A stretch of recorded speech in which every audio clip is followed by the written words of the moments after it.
This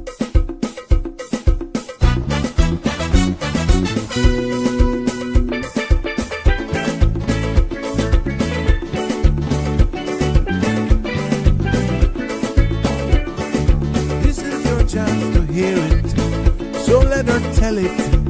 People on the streets say Sabrina speaks. Tune into the show, she will let you know.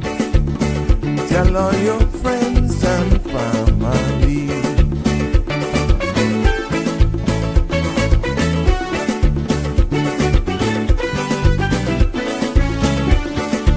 Real talk is no joke.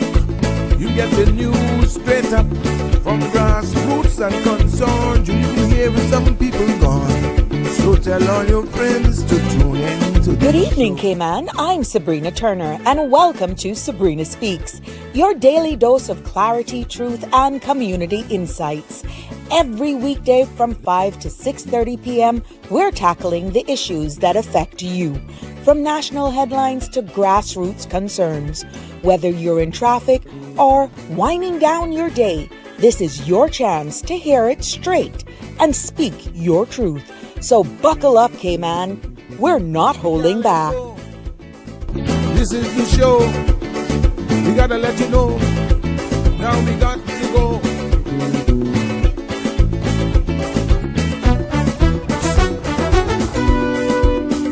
And now here's Sabrina.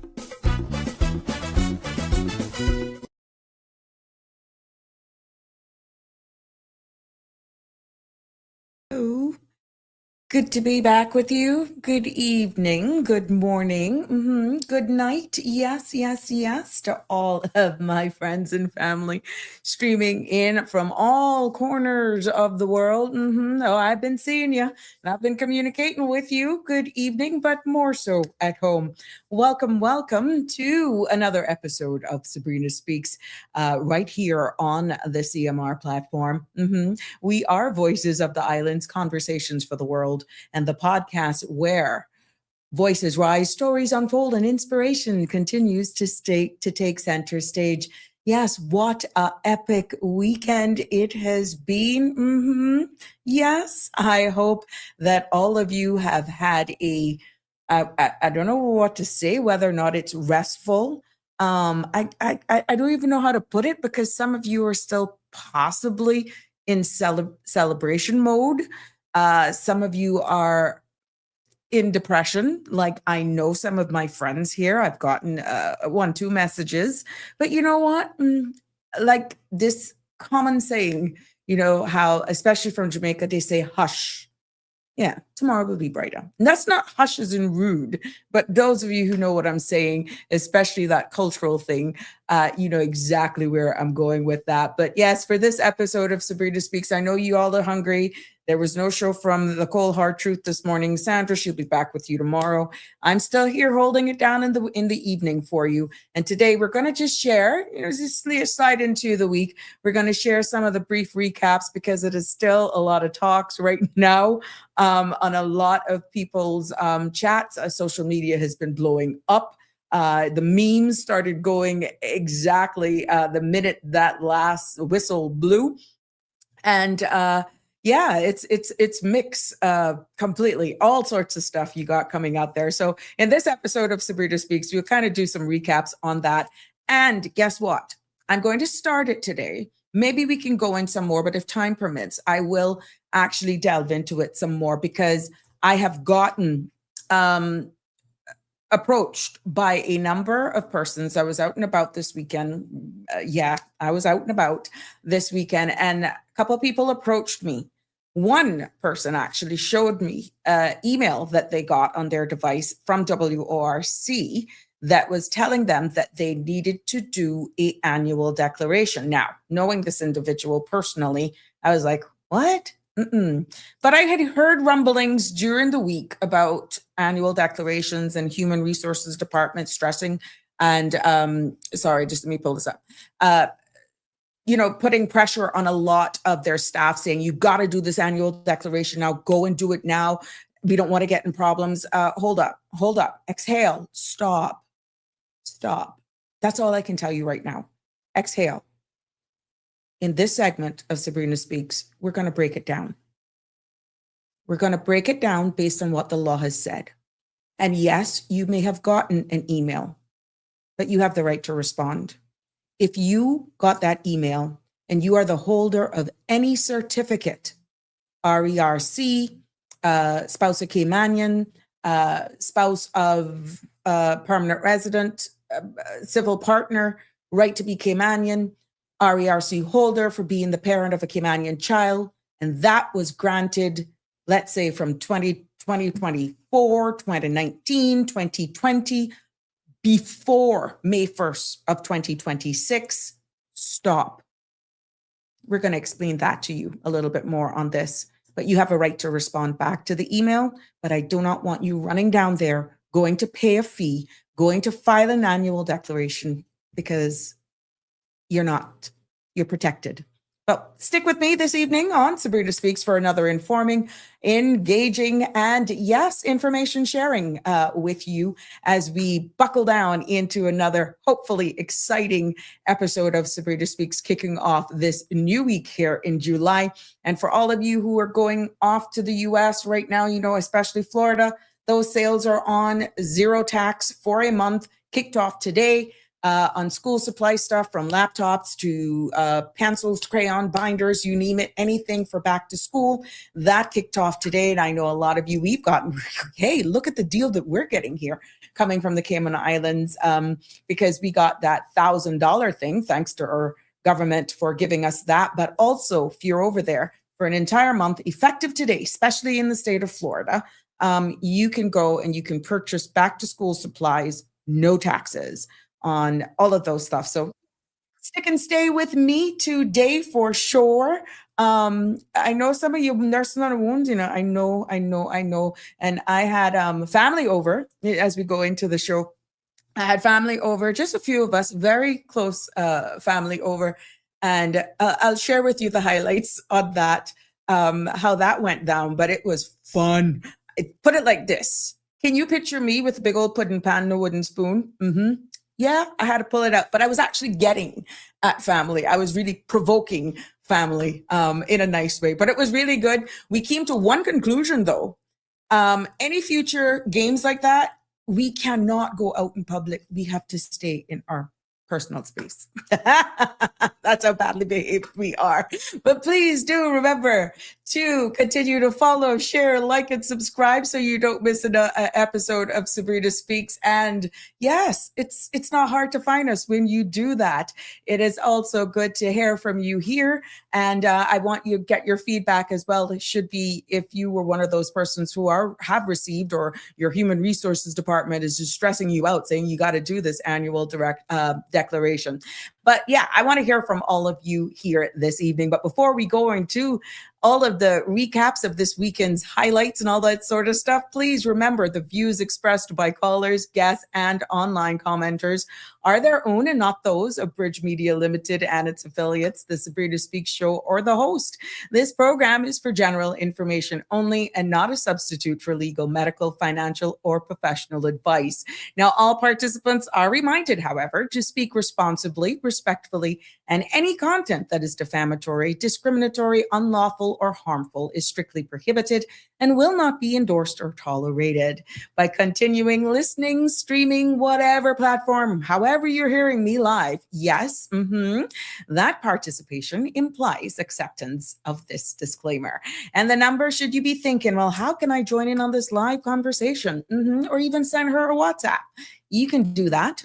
345-936-8255 to WhatsApp or join in live on the conversation. So yes, as we see you continuing here to Bill and come, I see my numbers coming up here and commenting, which we love to know that you're all here. I see you, North Carolina love. What did you do? Are you weeping and mourning, or are you celebrating? Which one are you, North Carolina love? You know who I'm talking to. Before we get into the shout outs and birthdays and all of that sort of stuff and picking at some of my diehard commenters here, giving them their moment because we appreciate you. And of course, our content creators in Bloom, we got some beautiful images to share here with you this afternoon as well. Let's take a look at what's happening with our weather forecast. Compliments of our friends there at the Cayman Islands National Weather Service, letting us know what to expect for tonight and into tomorrow. We see where the forecast, the synopsis is calling for possible showers that can be expected as a low-level trough coupled with favorable upper-level conditions are affecting the Cayman area. Now, light to gentle winds and seas are expected due to the slack pressure gradient, and radar imageries are showing some showers south of Grand Cayman that are drifting northwest, as well as stationary patches of showers to the southwest of the sister islands. For that, our forecast for this evening and into tonight is calling for tonight, partly cloudy skies with cloudy spells and 30% chance of showers with possible thunder. Temperatures will fall near the low 80s. Winds will be east to northeast, 5 to 10 knots. Now, seas will be slight with wave heights of 1 to 3 feet. And tomorrow, the forecast is calling for partly cloudy skies with a 20% chance of showers and a light haze, mainly during the afternoon into the nighttime. Temperatures, however, will rise near the low to mid 90s with a heat index of 107 degrees Fahrenheit. Now, winds will be mainly easterly, 5 to 10 knots, and seas will be slight with wave heights of 1 to 3 feet. There will be a low tide at 10:04 p.m. this evening, a high tide at 2:56 a.m., and another low at 9:57 a.m. tomorrow. Sun will set this evening at 7:04 and sunrise tomorrow morning at 5:59. Now, the outlook is calling for a light haze that is expected to intrude Tuesday afternoon ahead of a tropical wave that is expected late on Wednesday, when there can be an increase in cloudiness and showers with possible thunder through Thursday. There you have it. God knows we don't need any more dust. I'm hoping this forecast holds and that for sure we will get some rains coming through very shortly to kill all of that. Now let's take a look at what's happening and what has made local news here on the Sabrina Speaks show here for this evening, Monday, July 20th. Starting with local news. We see where agricultural officials have confirmed a highly contagious poultry disease on several farms across Grand Cayman, prompting stepped-up surveillance and preparations for a vaccination and biosecurity campaign to protect the island's poultry industry. Now, authorities says the situation is being closely monitored, and farmers will receive guidance as enhanced protective measures roll out. Now, the goal is to contain the spread quickly and safeguard local population. What you're seeing here on the screen is what is to be identified by those farmers and how the symptoms and signs of lesions of the infections can appear on those chickens. We also have locally that the police are investigating a death of a woman found unresponsive on Friday afternoon at an address off Batabanu Road in West Bay. Now, emergency services attended and she was later pronounced deceased by the attending doctor. The Royal Cayman Islands Police Service confirms the woman was a 30-year-old Canadian national residing in Cayman. Officer says the matter remains an active investigation and have extended condolences to her family and friends during this difficult time. In other news making Cayman, Sabrina Speaks headlines for this evening, we see the Jamaican consulate in the Cayman Islands is reminding parents that if you are a Jamaican national and your child is born here in the Cayman Islands, there is an important requirement to follow. Your child must first obtain a Jamaican citizenship before becoming eligible for a Jamaican passport. Now, they are encouraging you for guidance on the citizenship application process. The consulate is encouraging families to get in touch directly with them, and more information can be found on jaconsulateCayman.org or by calling 949-9526. That's 949-9526. We see the National Roads Authority, together with the Ministry of Planning, Lands, Agriculture, Housing and Infrastructure, is advising motorists to schedule nighttime paving on Shamrock Road between Pedro Castle Road and Savannah area. Now works run from Monday, that's today, July 20th through Wednesday, the 22nd of July, beginning each night at 8 p.m. and continuing until 4 a.m. The area remains an active construction zone, and drivers are urged to slow down, observe the 25-mile-per-hour speed limit, and stay alert for construction crews. Large trucks and heavy equipment will be actively in this area. The Ministry of Planning, Lands, Agriculture, and Infrastructure, along with the NRA, wants to thank the public for their patience as these essential upgrades are completed. As we wrap up the local segment here today, the Lions Club of Tropical Gardens opened the new Lionistic year in worship at First Baptist Church, where Pastor Bentley delivered a message titled Looking Up from Brokenness. Now, his reminder to serve with compassion and hope set the tone for the year ahead. Members say they have left renewed and ready for another impactful season of service in the community that they serve. Congratulations on them. And I'm wishing them all the best. Although, you know, I got a special place in my heart for these guys. Let's take a look at what's happening regional here this evening. Yes, because authorities in New York today took a suspect into custody after an incendiary device detonated outside a federal building that houses multiple agencies, including ICE and the FBI, along with Immigration Services. Firefighter says 4 people suffered minor non-life-threatening injuries and 1 taken to the hospital. Sources describe the suspect as an anti-ICE activist who arrived with a cart displaying the message of ICE off our streets. A federal protective service officer swiftly tackled and detained the individual, sustaining minor injuries during the incident, and according to the Department of Homeland Security. Also out of the U.S., we see where the U.S. Food and Drug Administration says that new data points to shredded iceberg lettuce from Taylor Farms in Mexico as a likely source of the ongoing cyclosporiasis outbreak. Now, federal investigators are still working to confirm the link, but the product has emerged as a common factor among reported cases. Health officials continue, however, urging the public to wash all fresh produce thoroughly and seek medical care if they develop persistent gastrointestinal symptoms, especially after consuming prepackaged salads or leafy greens.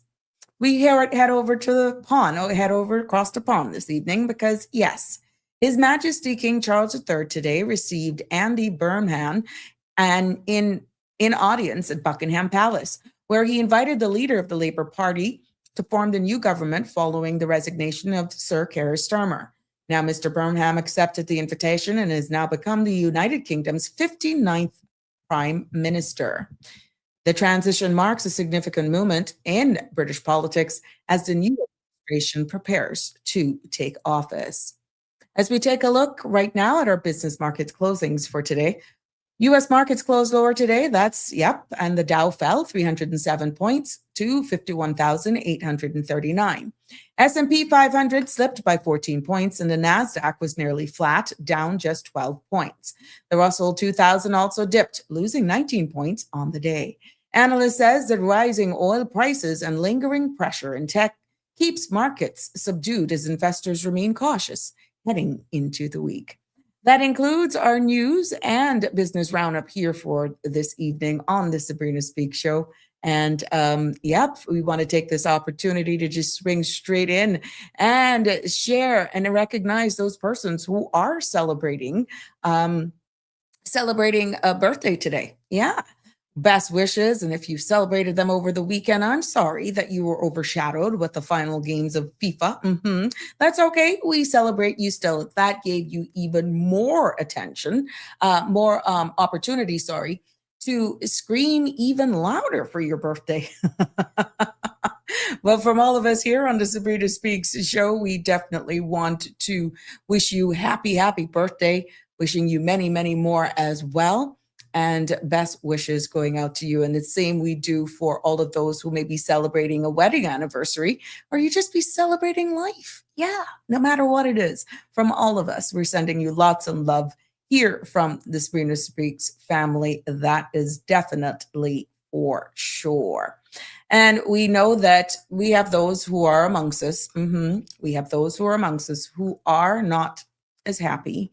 They're mourning the loss of a loved one. And we want to let you know that you are in our prayers. We keep you close and dear to us as you navigate this difficult and challenging time. Our thoughts and prayers go out to you during this time. And again, that's from all of us here on the Sabrina Speaks family for sure. Yeah. Let's see what's happening on the community, because there's some information that I got to share with you, from updates to even the closure of temporary dock closures. Kimmabrack, be aware, Kimmabrack family and friends. The general public is advised that of a temporary closure of the Cemetery Parent Scott's dock launch and ramp, and that's going to take place tomorrow through Friday the 24th. Now, please note that this closure is to facilitate ongoing necessary maintenance of the ramp. And should you need more information, that's over there in Caymanbrack, you are encouraged to call 948-2237 or the District Commissioner's office at 948-2222. So please note that this dock will be not accessible starting from tomorrow, and that runs until the 24th of this month for necessary repairs. And look, remember this auction, CBC, yes, Customs and Border Control Service will be hosting a public auction on Saturday, the 1st of August from 10 until 2, and that's going to be at its headquarters in Owen Roberts Drive. Now, what is expected of this auction is that there will be a wide range of undeclared and seized goods that will be available, including electronics, clothing, school supplies, automotive parts, cosmetics, and home and fitness items. And all sales, you're reminded that all sales are final, with full payment required immediately by cash or approved cards, okay? And what this auction is saying is that successful bidders must remove purchased items immediately. CBC says that the auction offers the public a chance to secure useful goods at competitive prices. So this all goes down on Saturday, the 1st of August from 10 until 2, and that's at their headquarters at 42 Owen Roberts Drive, right here in our capital, Georgetown, Cayman Islands.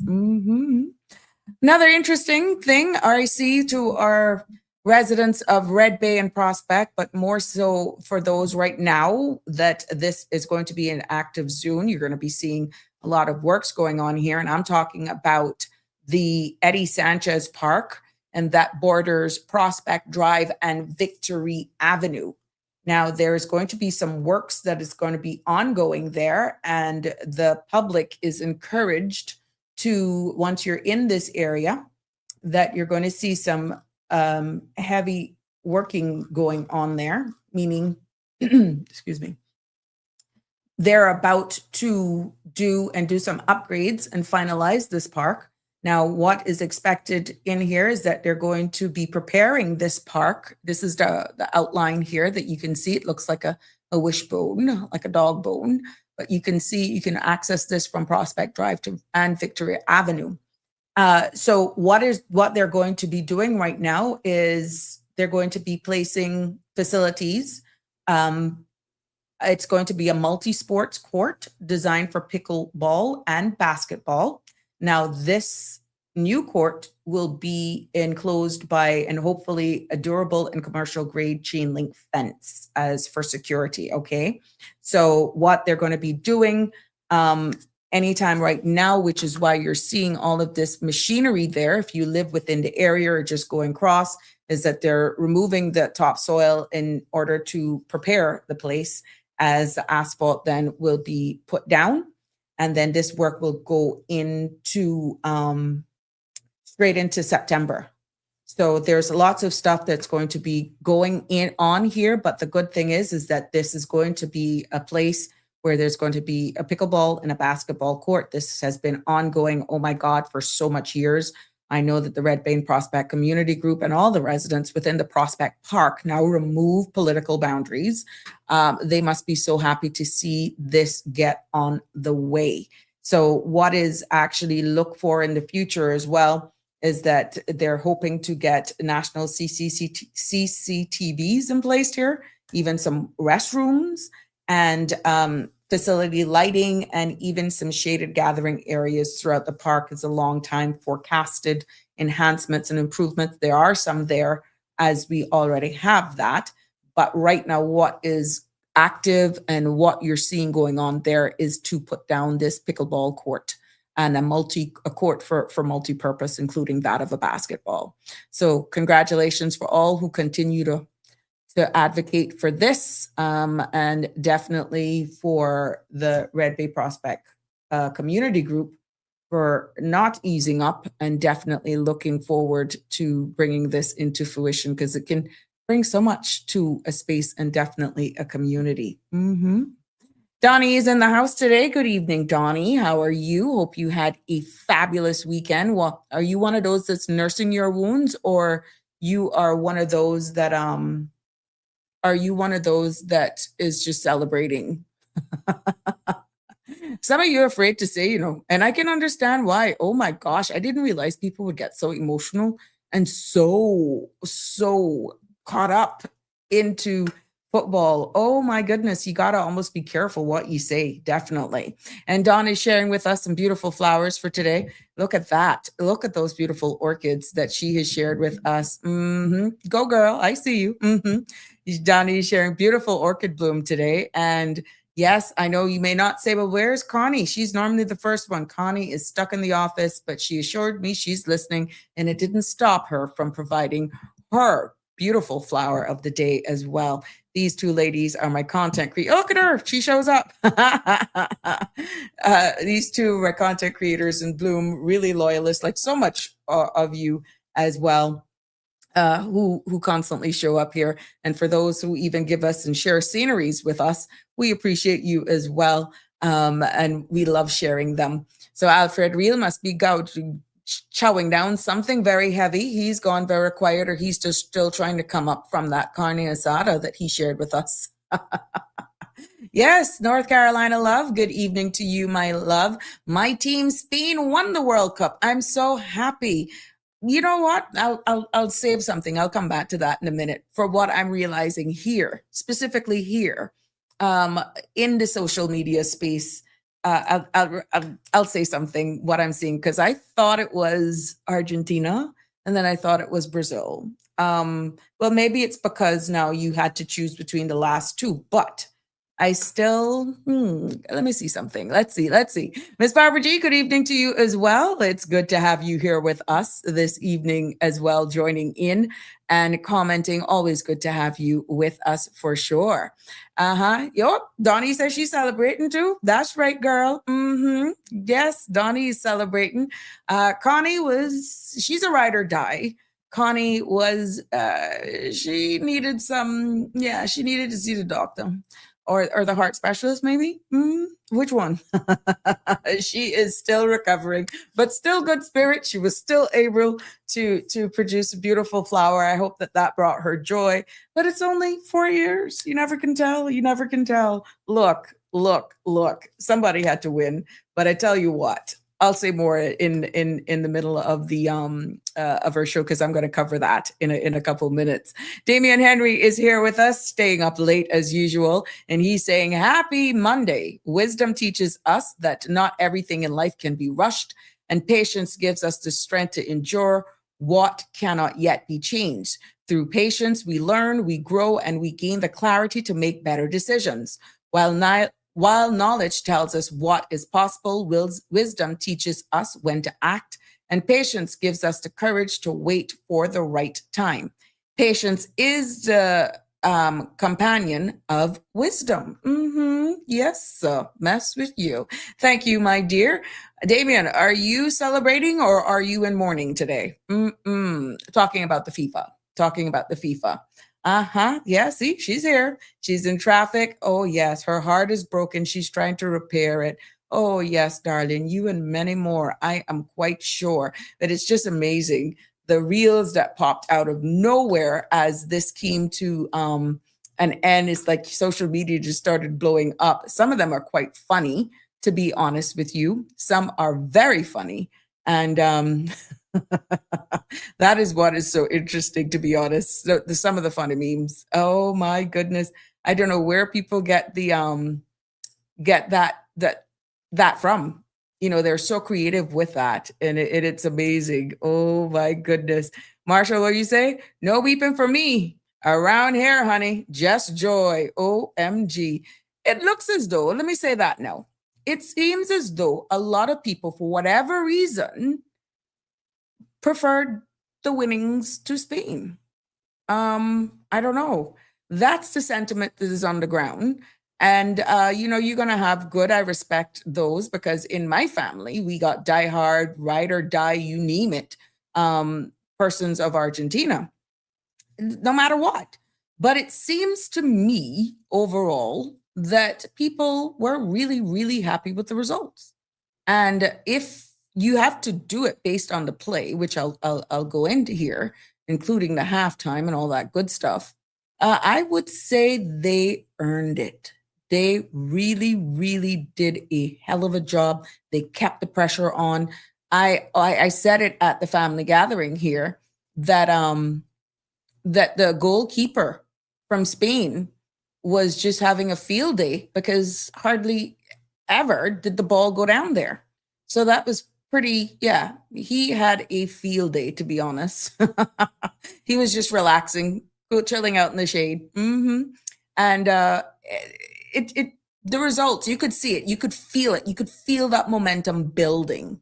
You could definitely feel it building for sure. So to each his own, it is over. And I know a lot of you today were out of place at work, whether or not it was the hype of just just recapping, and people now are declaring. I saw some videos even with persons who walked in with Argentina jerseys on. Now it could be a strategy as well, because we can see how rowdy the crowds have been. But what they did is that they changed off their Argentinian jersey and put on their Spain jersey, and they started to celebrate. Now, OMG, what do you say about that? But they would have walked in, of course, with Argentina. And then at the end, when the final whistle blew, then they took it off and they put on Spain jersey. Yeah, so it is interesting. But here we go. I saw this meme that caught my attention today. It says, that moment the final whistle blow and life remind ya is me again, babes. Because plenty of you are catching up on your chores. Plenty of you are wandering off. Like, what are we going to do? What are we going to do for the next couple? Yeah. So for all of you where your partners, significant others, all of those, it's just amazing. How are you going to cope? What's going to happen? Yeah, this one caught my attention today for sure. Marshall said, Argentina are racist. Do you see any Black players on their team? That has been making its rounds as well in a lot of commentary. To be honest with you. And more and more you're coming out. But, of course, with games like this, you'll have the good side, you'll have the bad side. Where was all of this prior to? So, yeah, but that is very profound. That's making its way. Obviously, the algorithms is picking up about this statement that Marshall here is making. And it's very interesting. I wonder if they will change the team. Very solemn moment, though, for their coach when he was speaking. And I'm taking that he somewhat admitted that there's a lack of team spirit, teamwork in there. And even though, and I'm paraphrasing, that, it was a heck of a job to put a team like that together, he did publicly convey how challenging putting a team like that together could be. What are your thoughts on that? Because I didn't see with all the young players right now that is definitely making their name. I mean, we see the star boy from Spain. He's 19 years old, and we see what he's doing. But if it lines with what Marshall is saying, maybe the wrong pigmentation. I don't know. Maybe they need to change that and look beyond the color of skin if this allegation is indeed to be true. because we see where even the US players have gotten persons from Africa on their teams. I mean, all of those teams have people of color on them.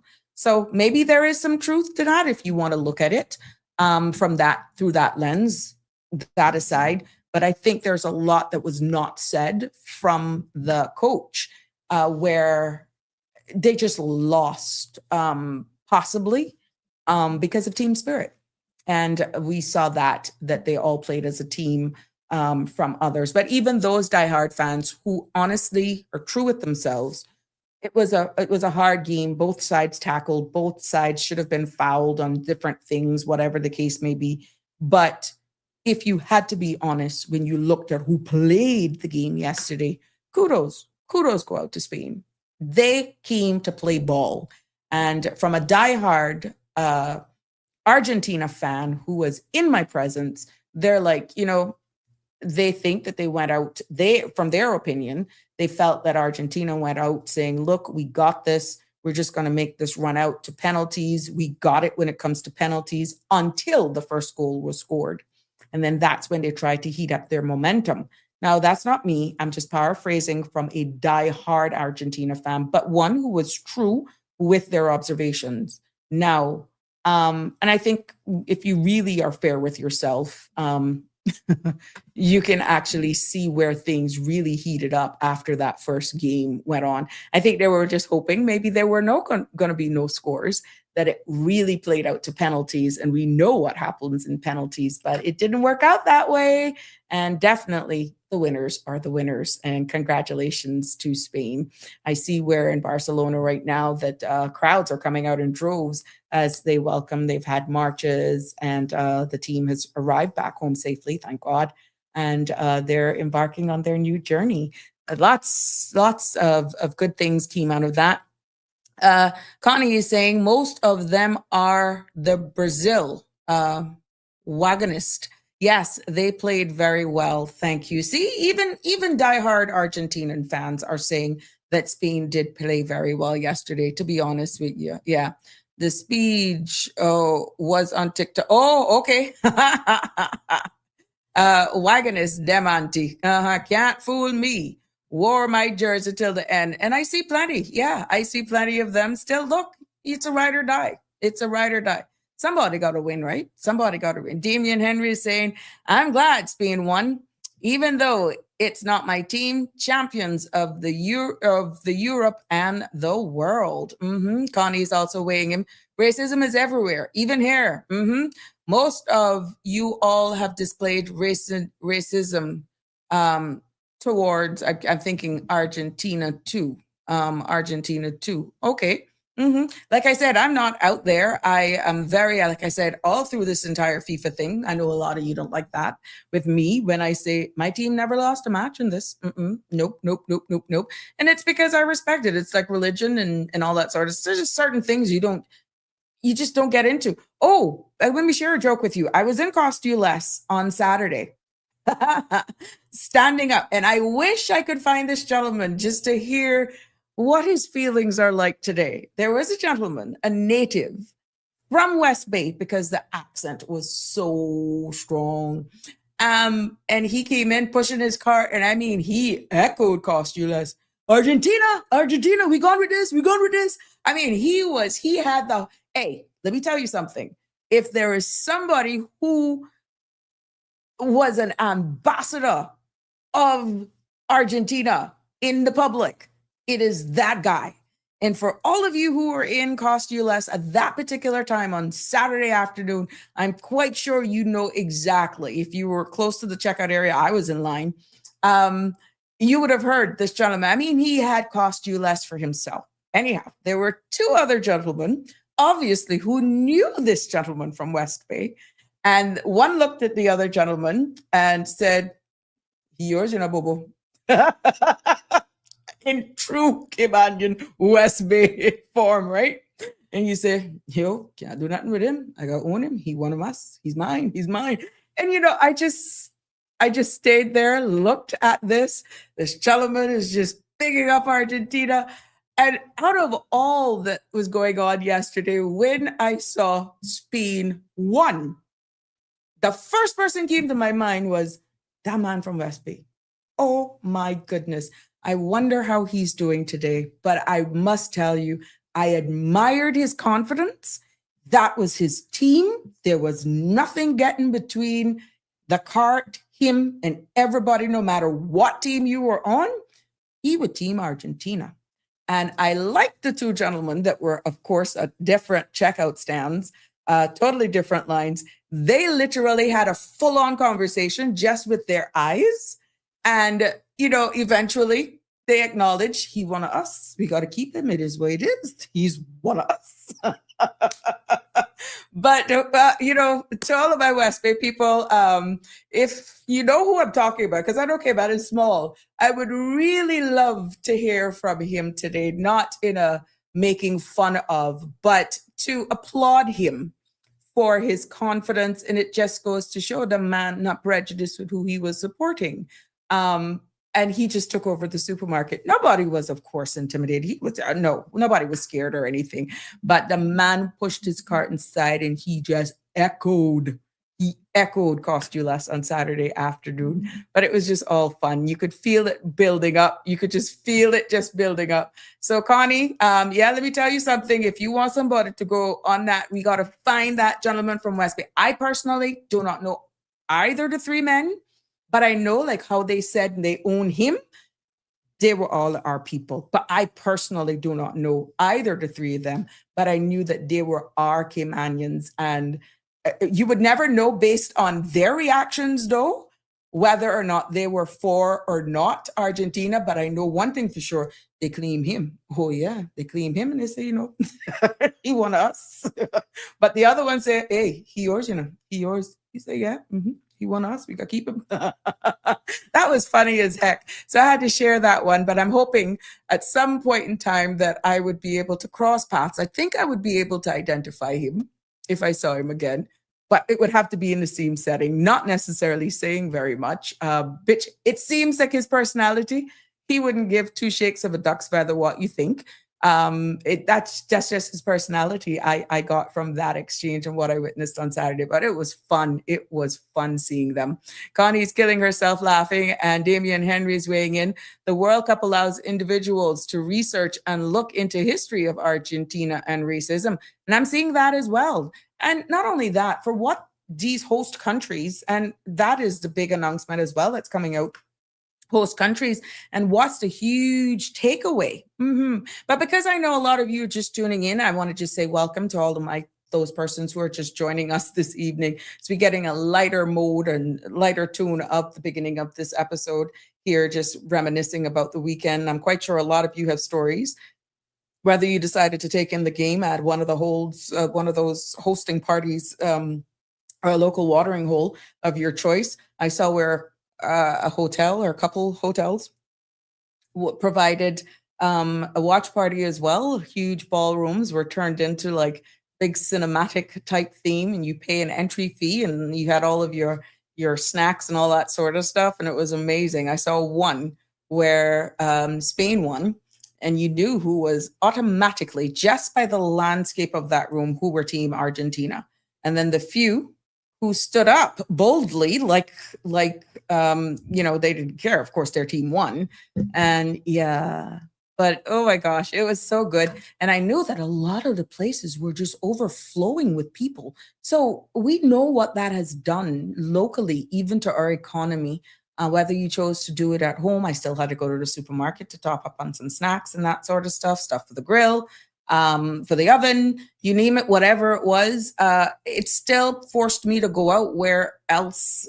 Otherwise, I would not have necessarily go out, because the family, we all came together, and I was invited to other watch parties as well. I know a friend who said, trying to entice me with 20 pounds of beef. No, I hardly eat beef. But no, that was not the turn off. But what I'm saying is, they were just preparing. And I got a couple of invites to go to other locations as well. So I can just imagine what it did for our economy here as well this weekend. So, yes, for those of you just joining us, lighthearted moment as we reminisce about the weekend.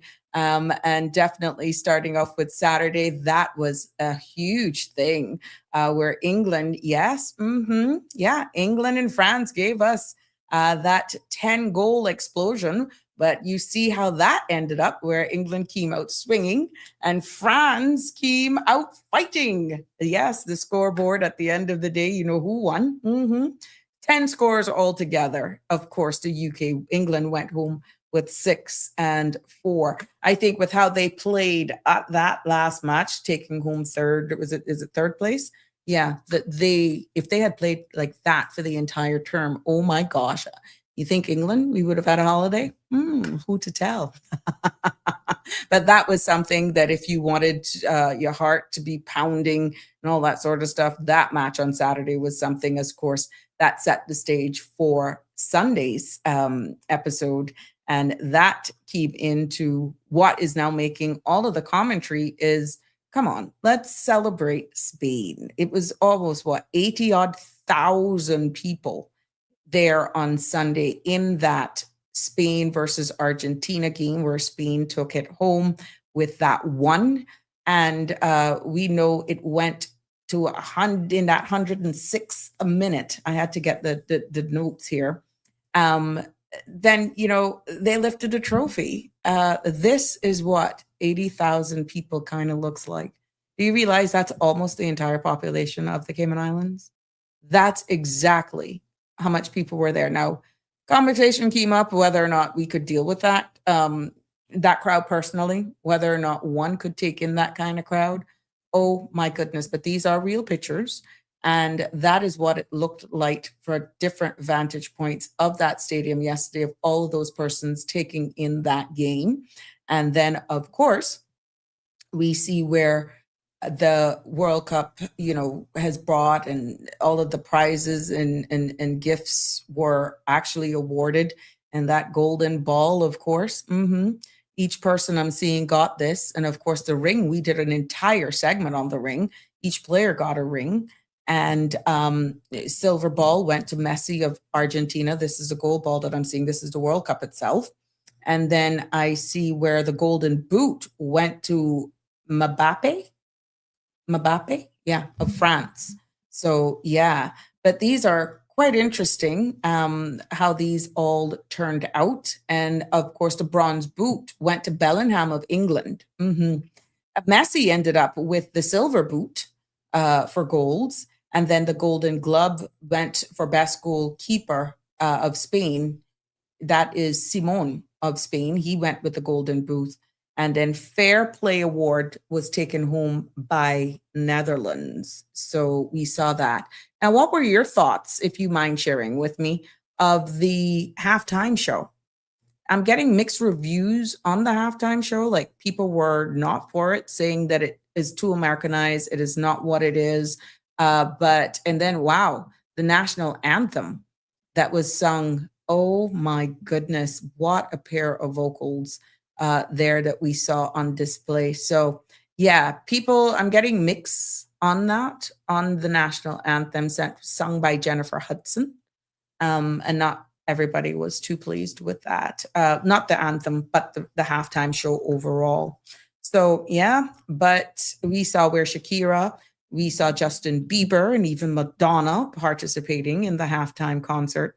And, that's the time that you top up on your snacks, whatever beverages you were doing. You just talked about all sorts of stuff, and to not give away too much secrets. The conversation was just so comical here at home with family. We just laughed. We went from one thing to the other. It just showed exactly the type of crazy family that I have. And of course, at the end of that, look there, those flags are waiting for the 2030 World Cup. Will be hosted by Morocco, Portugal, and Spain. They were announced, and with special, they're going to have special matches also in Uruguay, Argentina, and Paraguay. And that's in celebration of their continental celebrations of 100 years of football. So in addition to all of this, There's still so much more that's to look forward to, but the host country is definitely one that will be waiting for 2030.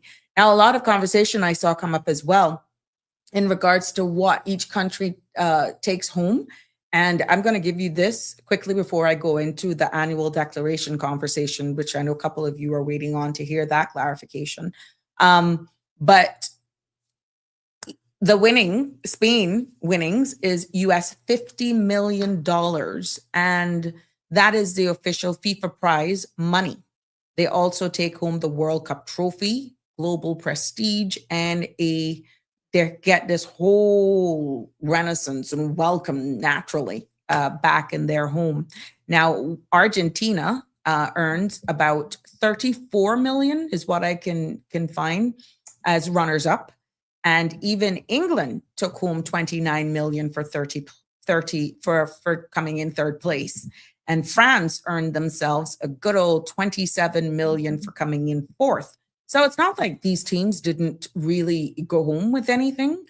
And you know how it is right now, because we saw where Norway is getting attention, Cabo Verde is getting a lot of attention. All of these countries that you really never heard about, they're getting all of this attention, and tourism interest, even on social media, has skyrocketed. But definitely Holland has won the hearts of many. Cabo Verde as well has won the hearts of many. And now that Spain, after 10 years, 2010, I think, was the last time that they won. Now they have taken it back. And you know what that can do for their national impact of Spain. There's going to see now a huge surge in youth football participation. And their pride, I'm hoping, has been restored and renewed in that national pride. And here we go. Just because of this money, they can show, and hopefully will have an increased investment in football development there. So there you have it. And those were the awards, what happens, and all of that good stuff. So it's going to be very interesting 4 years as we find our feet, but I'm understanding that there's a Euro game and other games and all that sort of stuff that takes place. So I'll definitely be following it. I have one of those that caught the bug. I never used to follow football until this World Cup. So I don't know if it's maturity. I don't know why it is. But your girl has followed this one for sure. We got a caller. Good evening. Are you nursing your wounds, or are you hoarse, or just trying to get back your voice from celebration? Which one are you? Well, neither one of those, because, this is one match where I didn't care much. It doesn't sound very good.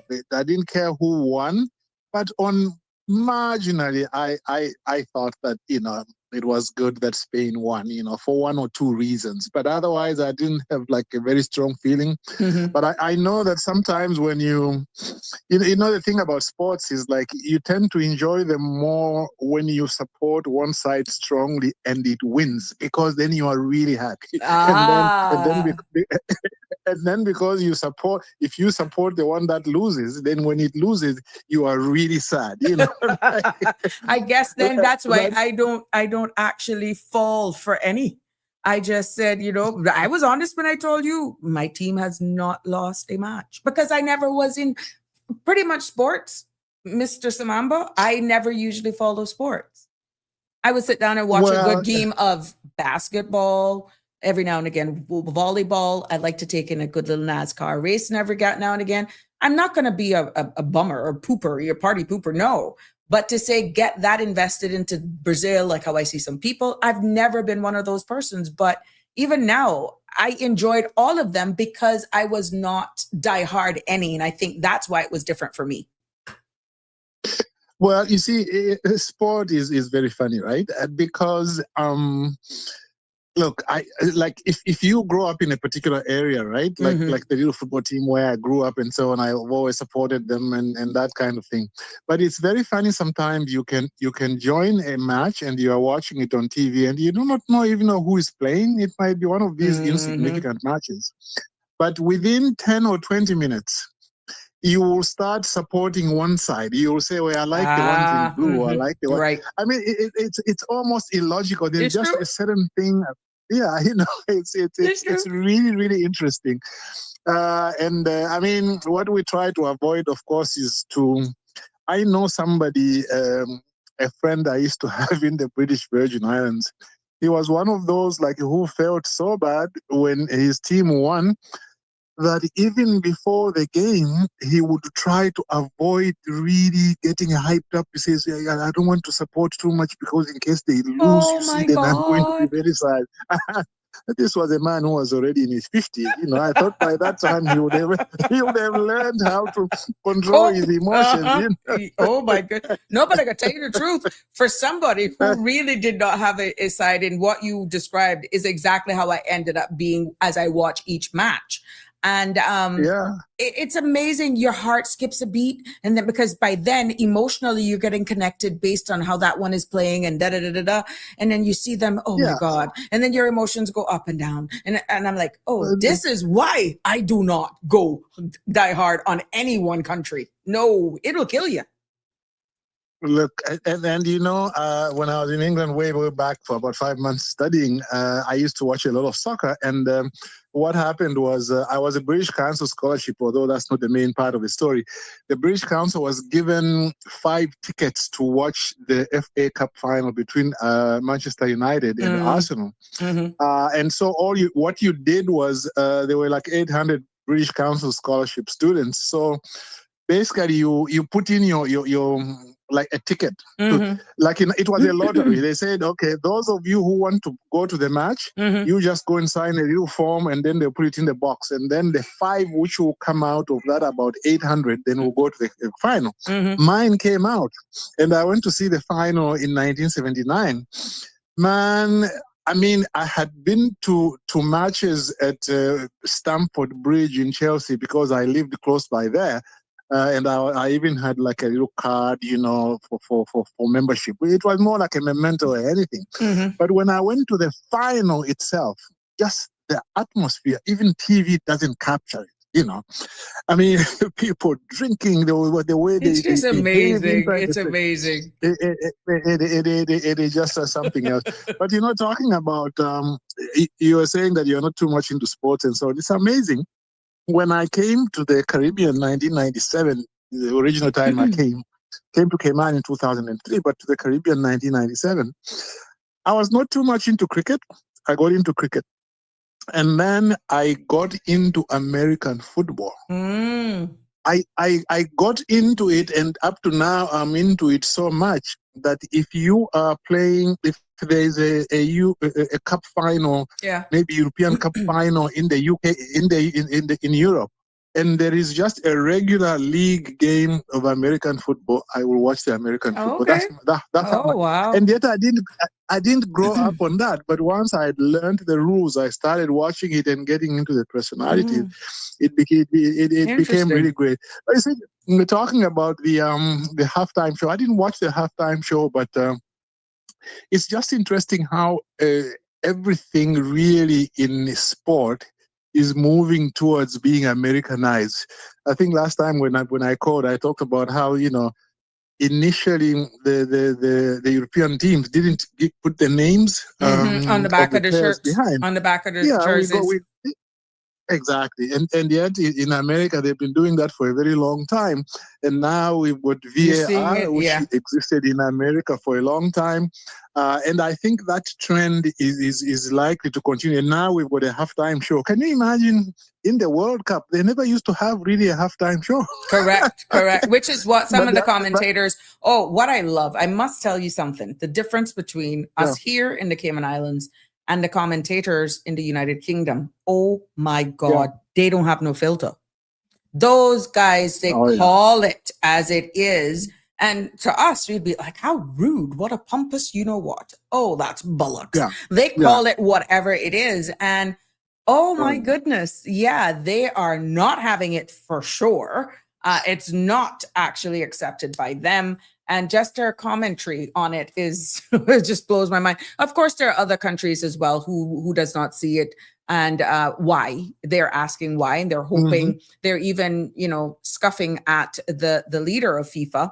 And then a lot of talk that's coming out as well with the final picture of the President of the United States, whether he was not briefed that after you do the one picture with you and the head of FIFA, that you slip towards the side or just come off the stage so that they can have their moment.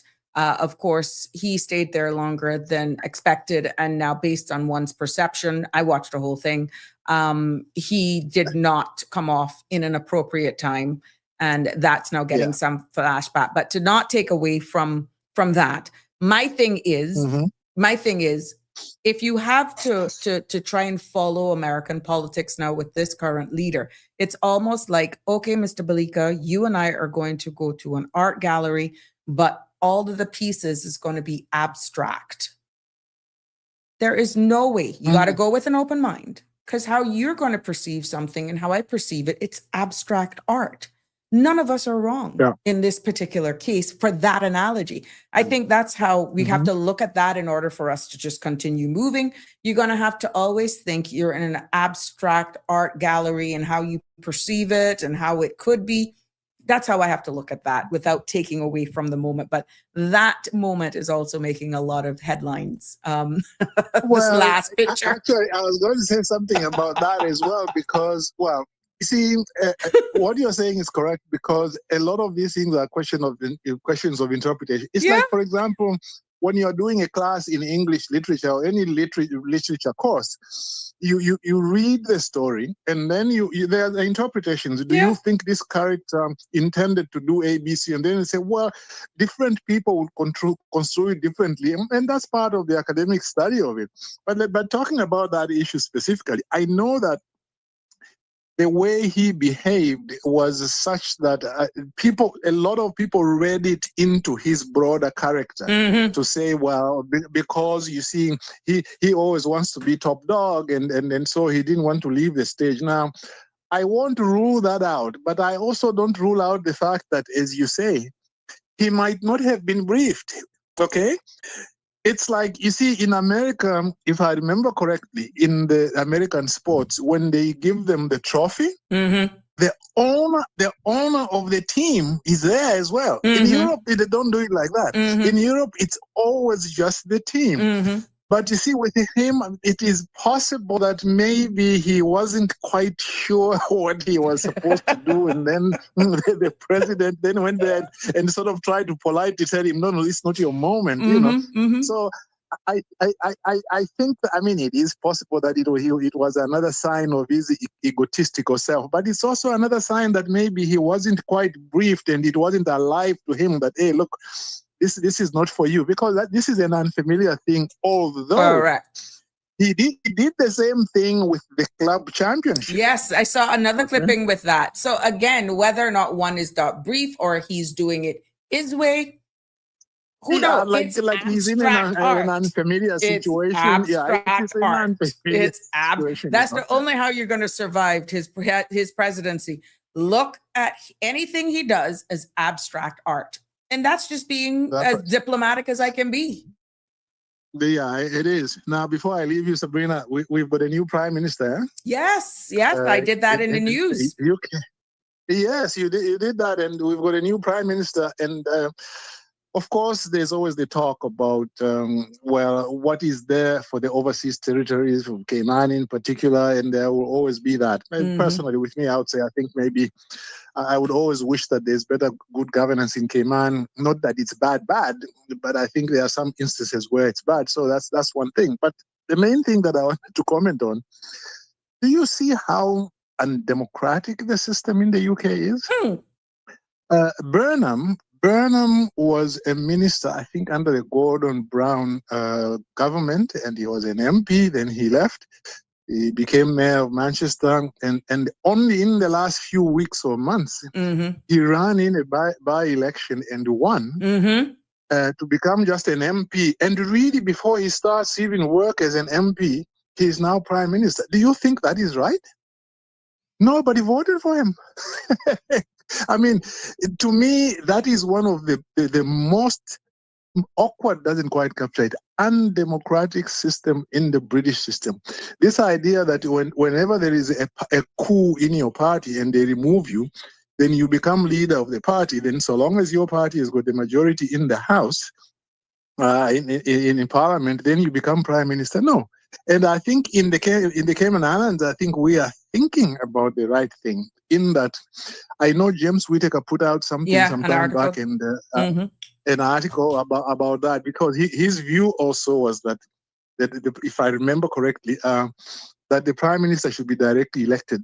Okay, but he went so far, I think, as to say that even the ministries should be decided, like the portfolios they take should be decided in an election. I don't know if I remember that correctly, but I know Oh, that I it was can't a break it down. wide-ranging Right. But yeah, there was some, yeah, it was a very broad thing. And I think the yeah. takeaway from that is don't do what Mhm. they're doing. Don't have a Exactly. You system see, like because what the UK has. Yeah. Exactly, and I think that's good, because I also don't agree with this system where well, they've got even some presidential systems where the president is elected by parliament Hmm. and all that. And even in America, I don't even agree also with the American system of electing a president, although that's a little bit better than the UK. Because in the American system, if you remember correctly, in the original constitution, the president was not even supposed to be elected by the people. He was supposed to be elected, and was in the first years elected by the legislatures. But but then they found out that the legislatures were being corrupted and this and that. So they said, no. Let the people vote. Hmm. And then when they vote, then the legislature can certify the vote. Okay, and so we don't usually think of that in the American system, but actually that's the way, that's why the legislatures have to certify the vote, because they are the ones who still have the power to elect the Right. president. But they decided to do it that way. But even that, again, I don't agree with. I'll close on this. In the country where I come from, the way you elect the president is that every 5 years you get two votes. You get the MP's vote and the presidential vote, Hmm. and you go and cast your vote for both. And the presidential vote, the way it is counted is not like by way of electoral college, which is translated into the number of electoral votes, but it is counted as one vote. So they will say a person who got 4 million won. Okay, so that you can never have this idea that you won the popular vote but you lost the electoral college. Extra. This can never be. Yeah. I think that's the best. Very But interesting let me commentary. leave you there. I'm going to Yeah. bring about something that's going to probably spark your interest, but I want to about the annual declaration. People are receiving Okay. WORC emails, but hold on, because there's a commentary relative to what, in relation to what you're saying. He will be replaced soon, Okay. as they always have dirt on each other or breaking protocols. Damian Henry hits a nail here on the head, and he's actually living in the UK right now. And Mm-hmm. I think what has happened, based on how, at the end of the day, he was actually put into office, and how prime ministers are very short lived. One trip up, and he's going to probably be just as short lived. I'm hoping that that's not the case, because God knows the UK is asking for stability. But if he replays the accounts that you so nicely articulated as to how he's now been appointed, where is democracy there? And I feel at the end of the day, once the dust settles and people accept this, it's up to the people to decide whether or not their democracy has been eroded, has been totally moved, pulled away from them now. And as you rightfully say, as long as you have the numbers, once you're elected, you're in. I don't think it's going to, there may be some celebration here for a short time, but I'm quite sure this will come back up as a very loud, or we will see headlines saying otherwise in short order. Yeah, you know, I really, you just jogged my memory on another thing, because they say that Burnham is likely to be there for about 2-3 years, because he says he doesn't plan to call a snap election. Correct. That's another issue. Why should the prime minister be the one who decides when an election takes place? Well, Okay, but it's for the better to have people it to like educate themselves. It's for the people to get hungry and push for what they want. And this is where, you know, silence in this case, and sitting back, you take what you get. Or you come together, stand and build unity, and you go for, if you want a democratic society, then you do what you have to do. Now, that's not inciting violence. That's not doing, anything. But this is just how, if you want to stand up for your democracy and do what you have to do outside that, guess what? The elected arm will decide for you whether or not you like it. Exactly. You know, it's very interesting that Rishi Sunak, when he got elected as prime minister, uh, not elected, he was appointed really by the by the well, he was elected in a sense by the MPs. The two ladies who were running against him, Penny Mordaunt and the other one, both were beating him in public opinion polls. Both of them were beating him in public opinion polls. And yet, when it came to the MPs voting, he had enough votes in parliament to be prime minister. Do you see? Wow. Again, it's the same syndrome syndrome like in the US. You win the popular vote, but you lose the election, or the other way around. But to me, I think that is something that needs to be looked at. It's good that in Cayman that people are looking at that. There's also the issue of recalling MPs. I know that one prominent member of the public also called for that, to say, well, if MPs go in, they should be recalled under some circumstances. But again, whenever you do that, you have, because stability of government is also something critical. you Yes, want you to got to be have. careful. So you got to be careful. Where do you draw the balance? You remember some time back, they used to talk about Japan. Japan had, the UK has had like 7 prime ministers in 10 years. That used to happen in Japan and Italy, and sometimes it was even worse. But those two countries now have stabilized. They are not having such changes, of in prime ministership. And the one that we expected to be stable, the British one, now is a problem. Oh, in shambles. I think they need to look at that and see if they can give it some stability while at the same time promoting democracy. Well, thanks again, Sabrina. Thank you, sir. Always nice to. Thanks very much. Sure. We'll talk soon. Okay. Bye-bye. We want to thank Mr. Belika for calling in and weighing in today. And yes, Damian Henry is commented here and says he will be replaced. Oh, I read that already. And this one, it's funny how people don't even get a say. They always sort it out by themselves. Well, it's up for the people of the United Kingdom now to actually go and educate themselves and stand up for what they want. I mean, but if you do the back end story on exactly how this has come to fruition, that speaks volumes. Let's turn our focus now and go into the conversation because, like I said at the top of the show, I have been reached directly, more so over the weekend. But from last week, I've been hearing some rumblings. And what I'm talking about is the annual declaration. You know that recently we went through an immigration reform that took effect on the 1st of May this year. 1st of May 2006. We had multiple shows on this, the 2026 immigration reform, but we're going to be focusing on the annual declarations. I did an entire segment on this, right? Where it says any person who, we spoke about the grandfather clause, we spoke about who would be subjected to these annual fees, annual declaration, and the fee of being $100, who is grandfathered, why some people are receiving letters. I want to go into that a little bit, but not the why, because I leave it out of respect for, at some point, some public statement may be made. I don't know. But based on what the law is saying, understanding the grandfather's clause is specifically why I'm going to educate you, the public. We have not had anything contrary to say what was put into the public domain has changed after May 1st, and what more so what was put in law. Okay. In accordance to the Immigration Protection Act of 2026 that was introduced, they introduced new compliance and monitoring rules in that legislation, annual declarations for certain categories, and updated definitions of Caymanian status, new fees under the fees of regulations as well.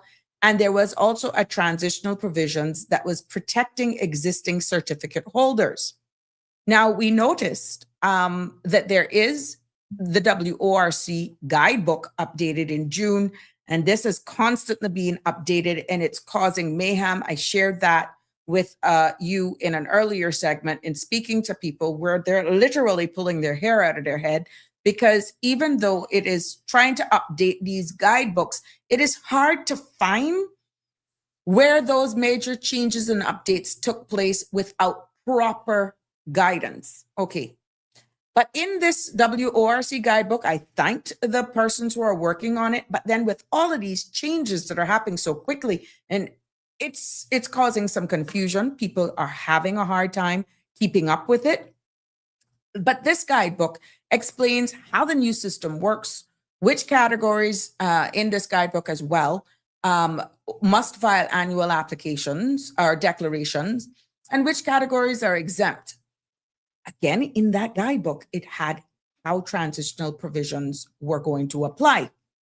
Now, here's the heart of the confusion that is definitely making headlines.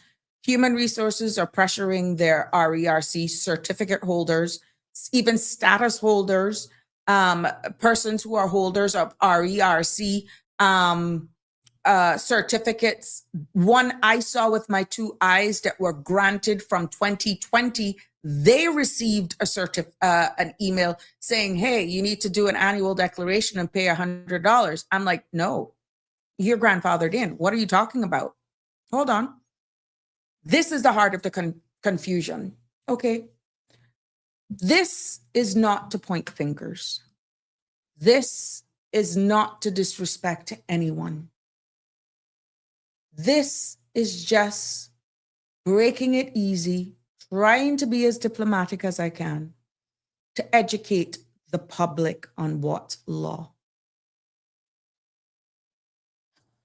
The Caymanian Protection Act of 2026 includes the transitional provisions section stating any certificate, permit, or visa granted before the 1st of May 2026 continues under its existing conditions until it expires, is canceled, or revoked, meaning it's taken away. Let me repeat that.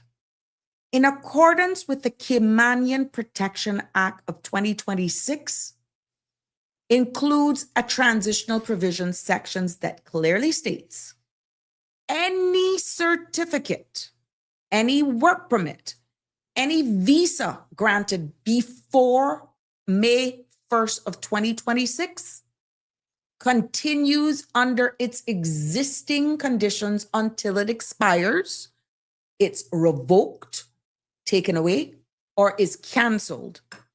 And this, my friends, applies to RERC, parents of Caymanian child or children, RERC, spouse of Caymanians, spouse of PMCs, RERC, residence and employment rights certificate for other categories, permanent residence, right to be Caymanian, Caymanian status, granted before the 1st of May. What this means, my friends, despite you all incorrectly, because that staff right now is being pressured. And there's a little line that I want to use. Quality over quantity. In some of these mistakes, because I want this now, I want this now. No, that is going to possibly lead to some serious lawsuits if someone do not slow it down just a little bit out of respect for the workers who right now are under a lot of pressure. So what I mean when I said what I said in regards to these different categories, if you are already the holder of Caymanian status, all of those certificates that I mentioned, before the 1st of May of 2026, you are grandfathered into the system. Your certificate continues under the old law. the legal foundation that was granted to you under, you are not subjected to paying no $100, and you're not subjected to filing no annual declaration. Miss Sabrina, but we got the email. Errors can happen.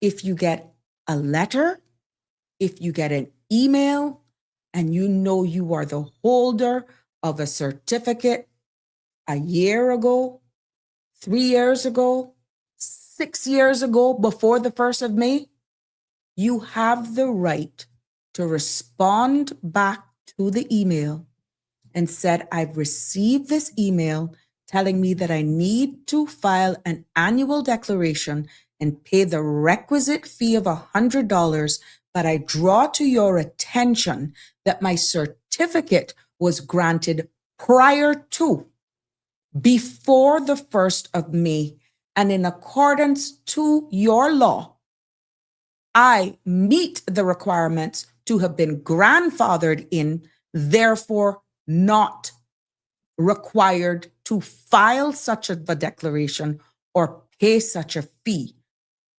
You humbly ask for them to revisit this communication and you await their response. Please, my friends, do not do it, because obviously it is an error.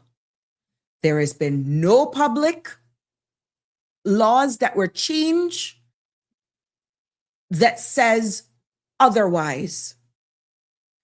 I personally have seen one letter, and I know that for a fact, that this receipt of this email correspondence telling this individual to come in and file an annual declaration when the individual has been the holder of a certificate that's 6 years old. That individual does not require any form of submission of a declaration, neither do they have to pay a fee. So if you find yourselves, and HR is telling people, there are some businesses where their bosses are pressuring them to go and file this annual declaration, do not fall for that. That is an error. It is a miscommunication, misinformation that is in circulation. And unfortunately, there has been some communications out of the very said department of WORC, and they can't speak on behalf of them, but from very reliable sources. Please, anybody who has gotten a letter or an email, just respond back. Do not panic. Do not run down there to file no declaration or pay no fee. If you know you were granted your certificates, your approval of status before the 1st of May. I don't know how much clearer I can get it. I'm not the minister. I'm not the director of work, but this is what I constantly talk about. Get ahead of the narrative. Just do a simple clarification. The annual declarations, those persons who have to do this annual declaration and pay the $100 under the new law, in accordance to the Caymanian Protection Fees Regulations of 2026, that $100 fee applies to anyone filing this declaration by a person granted the right to be Caymanian under Section 26A of the Act, and certain categories granted after the 1st of May 2026. Yes, anything granted after the 1st of May. Now, if by chance you get this letter or you get this email, you either go in person, which is right now flooding down there, and I get to understand that for whatever communication is being communicated or not, receiving officers are collecting these fees, and they're collecting these monies from people that do not have to pay. They're not supposed to be there, because these persons would have been persons who were granted this and their certificates before the 1st of May. The only ones who are paying anything are those persons, certain categories of RERC granted after the 1st of May 2026. Okay? So if you've received your RERC letter before the 1st of May, the law does not require you to file an application of a declaration. Yeah. Where I think this possibly have gone wrong, not speaking on behalf of anybody, please don't misread me, is that they are probably communicating the new system. Okay? And more than likely, they're using annual declaration as a universal check-in tool. Whether or not it's something that's automatically spitting it out, I don't know, but it looks as though the system is picking up grants before the 1st of May and therefore generating these letters that is just not aligning with what the law says. So even though you have gotten an official email correspondence from your official government, WORC, who is the responsible body for issuing that, if you know that your certificate was issued and dated prior to May 1st, it is not impossible for a glitch to have taken place. What is bad is if they're receiving money from persons who are paying this fee and they know that it is wrong. Well, I'm no lawyer, I'm not going to split it, but I will strongly suggest that anybody who has actually received a letter, that you seek legal guidance, be it you take it upon yourself to go to a learned attorney or a specialist in immigration law who is trusted and can advise you accordingly, or you take it upon yourself to go and speak to someone within the status and the permanent residency section as of today for clarification. But more than likely, if you've gotten an email, the easiest way right now for paper trail is for you to respond back to that email, pointing out the obvious as to when your certificate was granted, comparison to what the law is saying, and you're unaware of any legislative changes. So you are questioning them you're asking them to revisit their communication and kindly rectify their communication according to law. I know some of you may be a little intimidated. Some of you are nervous, but I can tell you there is power in knowledge. There's power in when you know.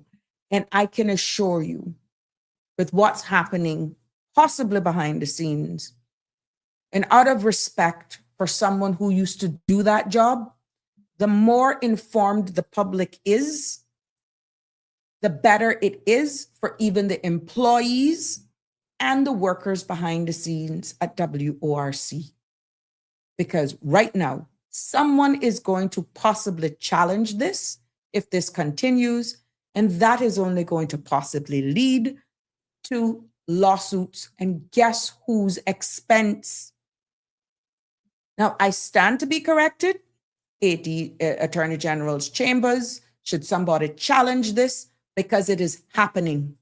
And if somebody can prove that they've received this, if someone can prove that they've received this, and there's no public official sources to say that you may have received a letter, knowing from us knowing that you were granted prior to the 1st of May, please check our offices to clarify. We have had some glitches in the system. Trust me, I don't know how. But outside correcting it and controlling the narrative, here we go again, opening ourselves up for lawsuits. And it only takes somebody to challenge the system. We are hemorrhaging. We are hemorrhaging monies, the people's purse, because we're not communicating clearly. We're not covering ourselves.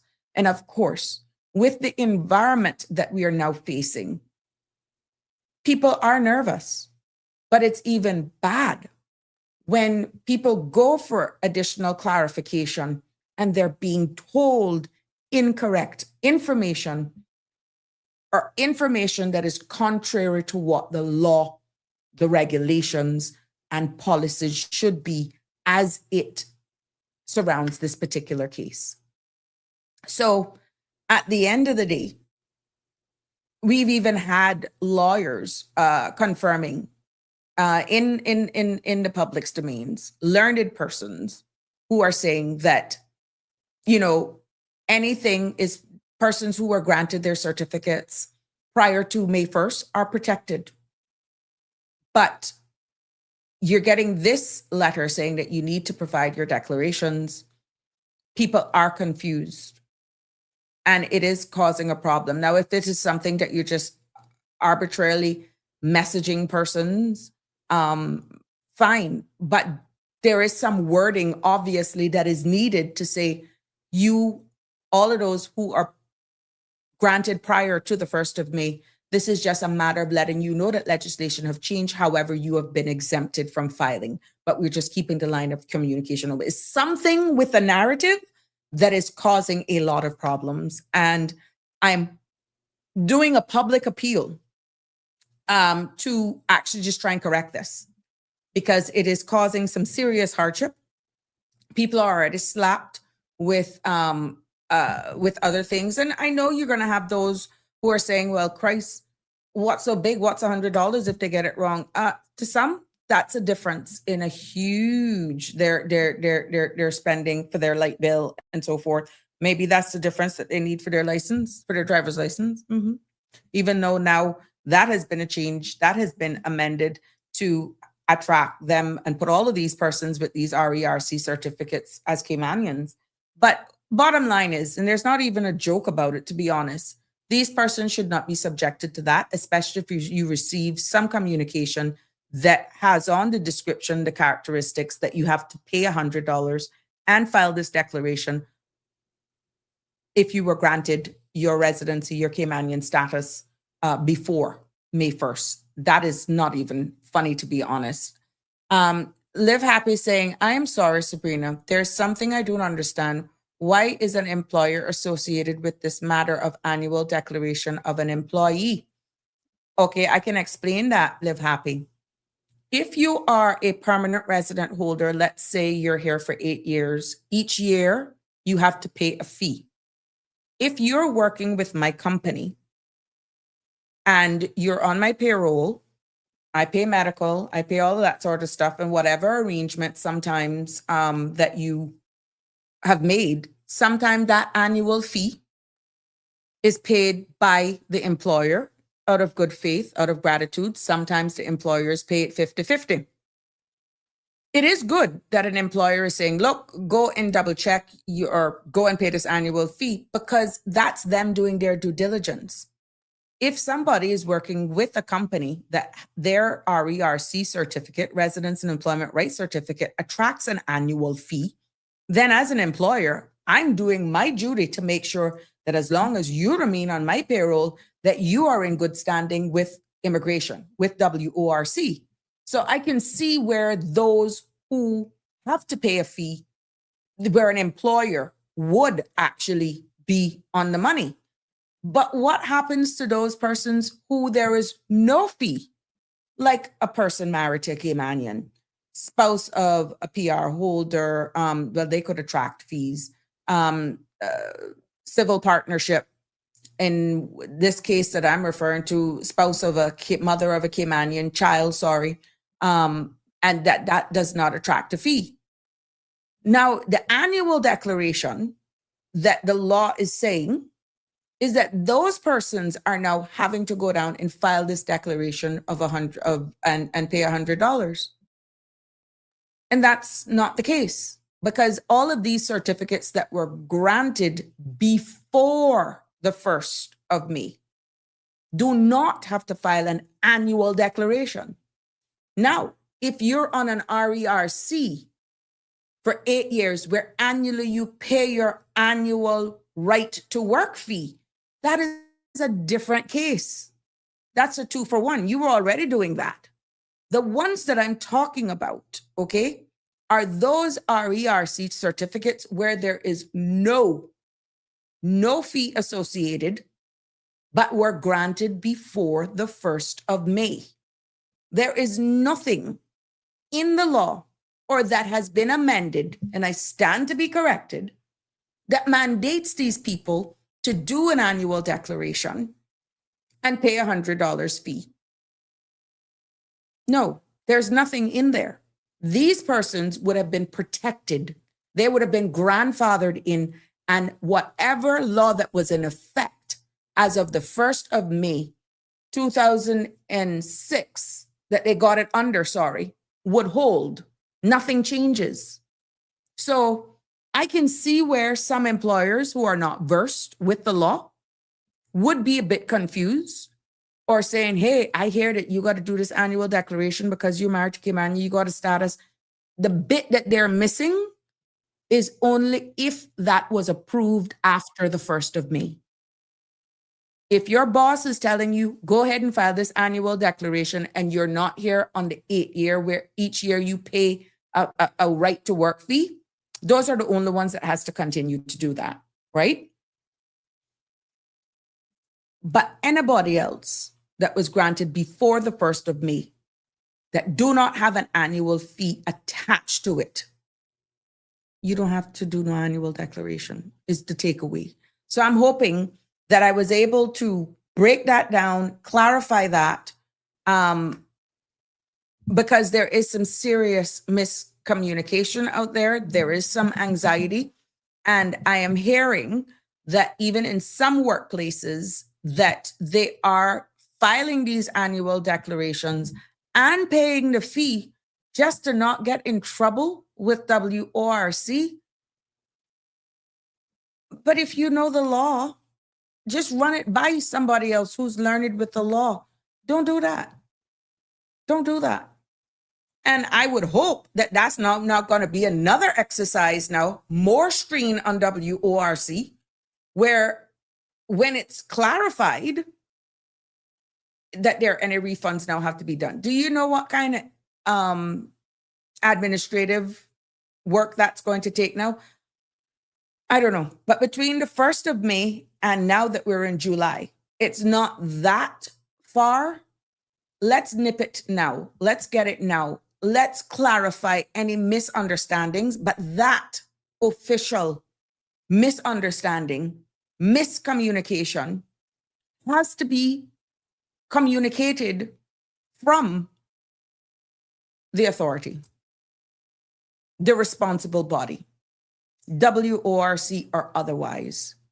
Because I'm telling you, either the director, somebody in the operational arm, somebody needs to be speaking publicly on this to clarify it. And I don't know what type of additional training, but I think where the bigger mix-up came is when people started receiving these emails telling them, look, you need to pay $100, you need to come in and do an annual declaration. And they were actually already approved from before the 1st of May. I'm having a WhatsApp. I'll keep you thing. Good afternoon, Sabrina. Thank you for having this topic. Yes, it's a huge confusion. My daughter-in-law had to complete, hold on, let me see this. A pile of documents for her workplace in Cricket Square, filing declaration.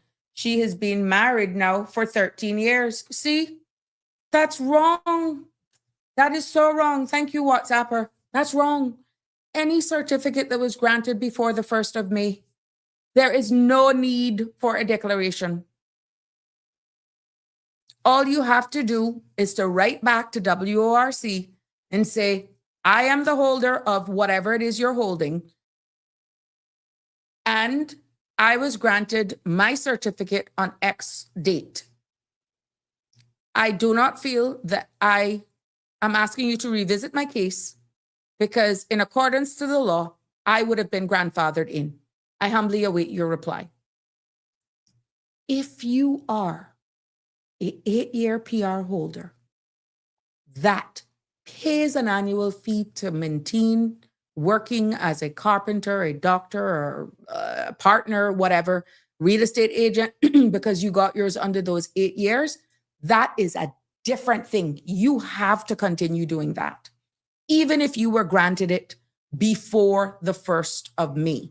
Those are those certificate holders that automatically comes with an annual fee. You still have to pay your annual fee until you get your right to be Caymanian, your citizenship, whatever it is. In those cases, that's the only time you stop.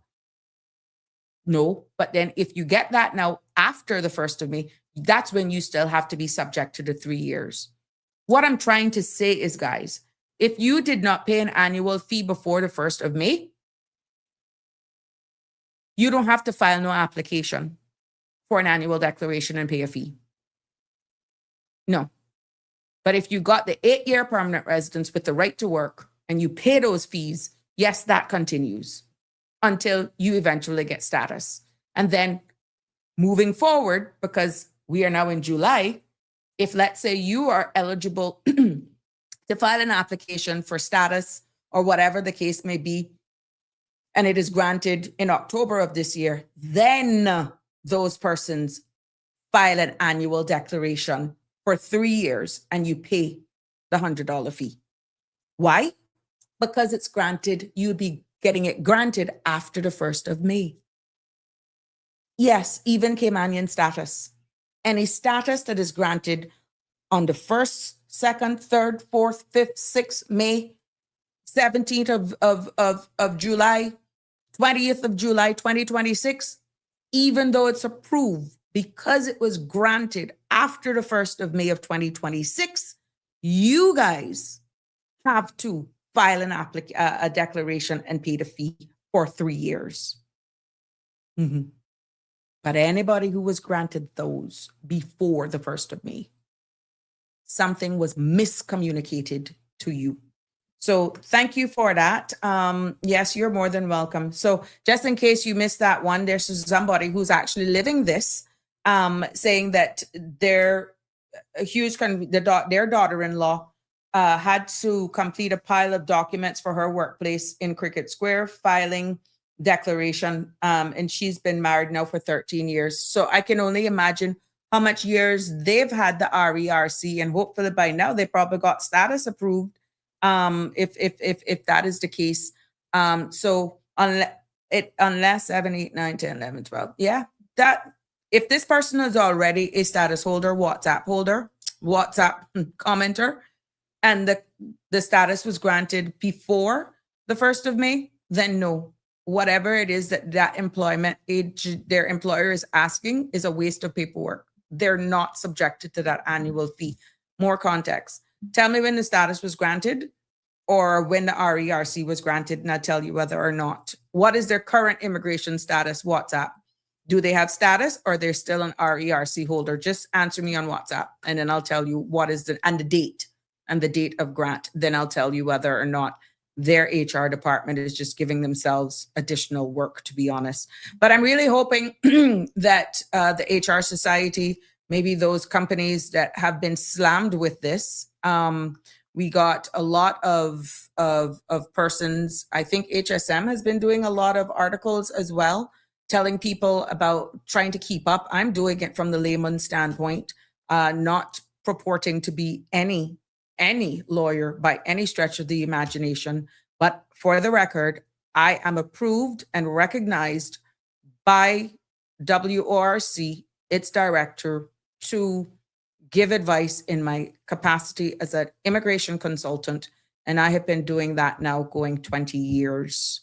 So that has been renewed even after I've left political office. I have the communication to say that I've been reinstated while still being recognized with that ability to give advice and practice as an immigration consultant under, a trade and business license, which legally I hold. Yes. So this is not by any means, I'm just not coming here shooting from the hip. Anyone who's known me know I have been doing this for quite some time. And I'm just hoping that at the end of the day, I respect a lot of persons in the business. I respect a lot of you in this consultancy business. I even have greater respect for my people in the legal field, because I ain't trying to take away no work from you at all. Oh no, could never step in your shoe. But if you know somebody's coming to you, please, and you catch on that WORC incorrectly communicated a letter to somebody, please, please, use some mercy on the people and do not charge them hundreds and hundreds of dollars to get something when you know it's a genuine error and nothing will happen to the people. Come on. Come on.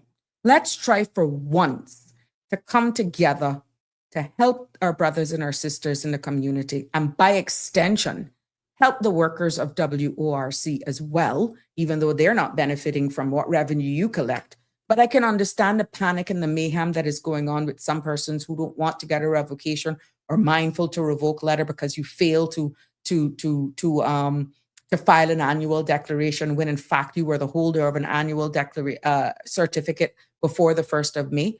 I know for some of you, you're like, yeah, bring it on. We will have a field day with y'all in court. Come on. People need to find that money up front to get that type of representation. So I'm hoping from a wider standpoint of things that someone internal of government, someone in chambers will hear this honest clarion call to fix it, to get it right. All we need is a public statement of some sort, because it's not nice. It's not nice. We got people that are confirming this is happening. Jess RERC, no status. She was granted this on the 5th of March, 2015. My love, there is no need for an annual declaration, because in this case, and I know you said, thanks for clarifying, there is no need for this person who was granted RERC on the 5th of March, 2015 to file an annual declaration. Why? Because they were granted this before the 1st of May, 2026. So if your daughter-in-law got any form of communication from WORC, tell them to write back and says they were granted this on the 5th of March, 2015, and they are grandfathered in. You're asking them to recorrect their communication, their correspondence to you. If this is just something that the employer has taken upon themselves, then they have the right to go back in and point. You can Google it, preservation, who's grandfathered in accordance with the Cayman Protection Act of 2026, grandfather's clause, and even the guidebook has it as well, that these persons are not. So please, please, please, thank you, WhatsApper, for sharing that. And this is how we continue to learn. Respectfully, as I said, I'm just hoping that, the staff don't think we're coming at them. This is about educating the public. And the more you're educated, the less mayhem you will have in there. But where it's sad, and that's if people are actually from a government agency collecting monies for this annual declaration, you would be illegally collecting that money, because there's nothing that mandates in law that these people have to pay a dime or file a declaration once they were granted these particular RERCs that don't attract an annual fee for this declaration because it was miscommunicated. Good evening, caller. You're live on Sabrina Speaks. Good evening, Miss Sabrina and Cayman. I trust everybody is well. Yeah, thank you. Speak it how it needs to be said, because there's a lot of that I hear going on, and it's sad that, some people are having to deal with stuff that they shouldn't have to deal with at this far along into all of this. So I hope all of that gets sorted for those that needs it sorted, because that type of mayhem people don't need, and people are hurting these days. They need every dollar they can get But to it's save. true. So But it looks, yeah, it seems as though the you know, holder is responsible. Oh, that was another thing. Some of the holders actually fell into the trap and saying, okay, but I working for you. Under the regulations, the holder of this certificate is responsible for paying the $100, right?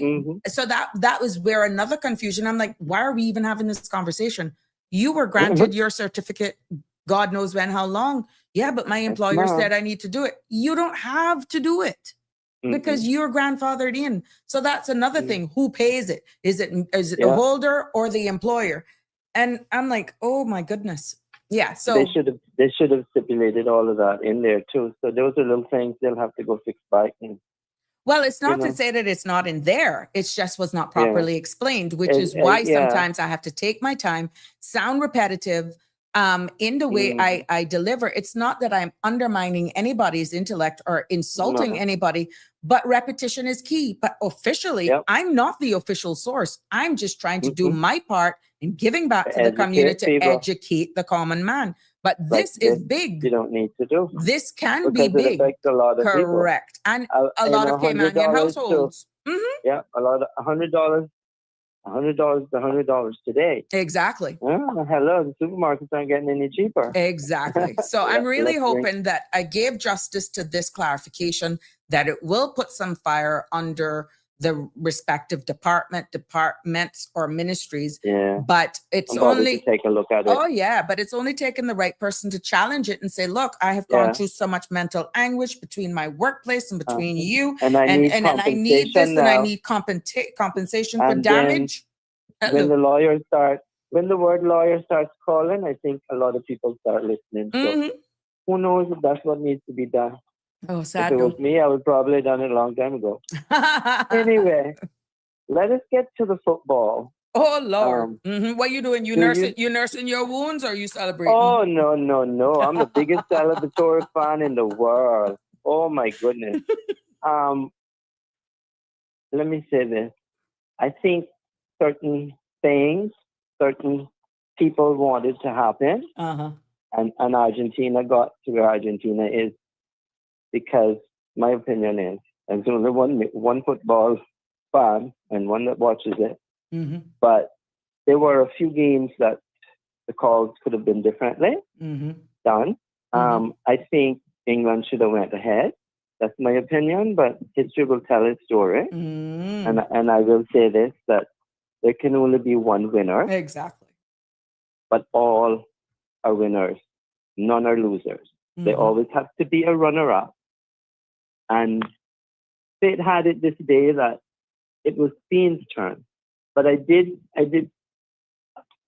have conversations with a few people, and I said, I think it's time we say a European football champion. And I said that's what was going to happen to a couple of people, and here we are.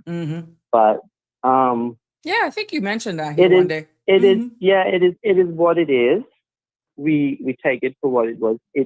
It did something, I think, that a lot of people did not expect to happen right now. And that was bring some energy, some positive energy to the United States of America, to the North, and to show people that the people are different. It's the government that is doing what they're doing. Everyone is different, but it's amazing to see. And I will say this, if there's one sport or if there's something that unites the world, that brings us together, because I go back to the likes of the world famous Mr. Usain Bolt and also the world famous Mr. Asafa Powell.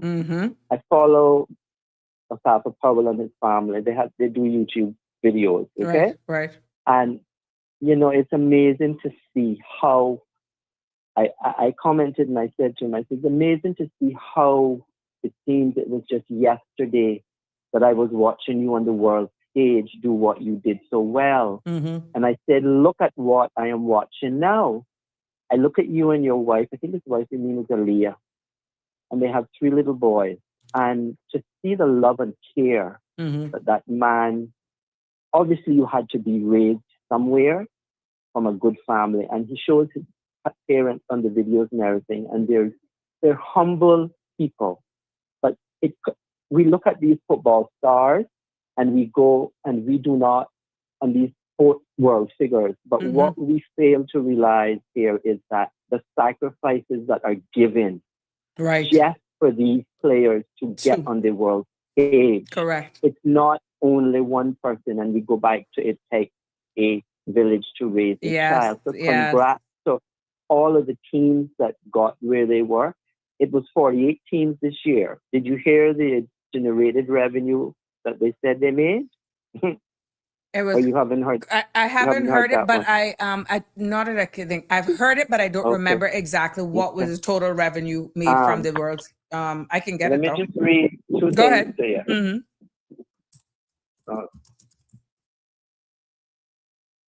Let me go here. It says, I'm going to do the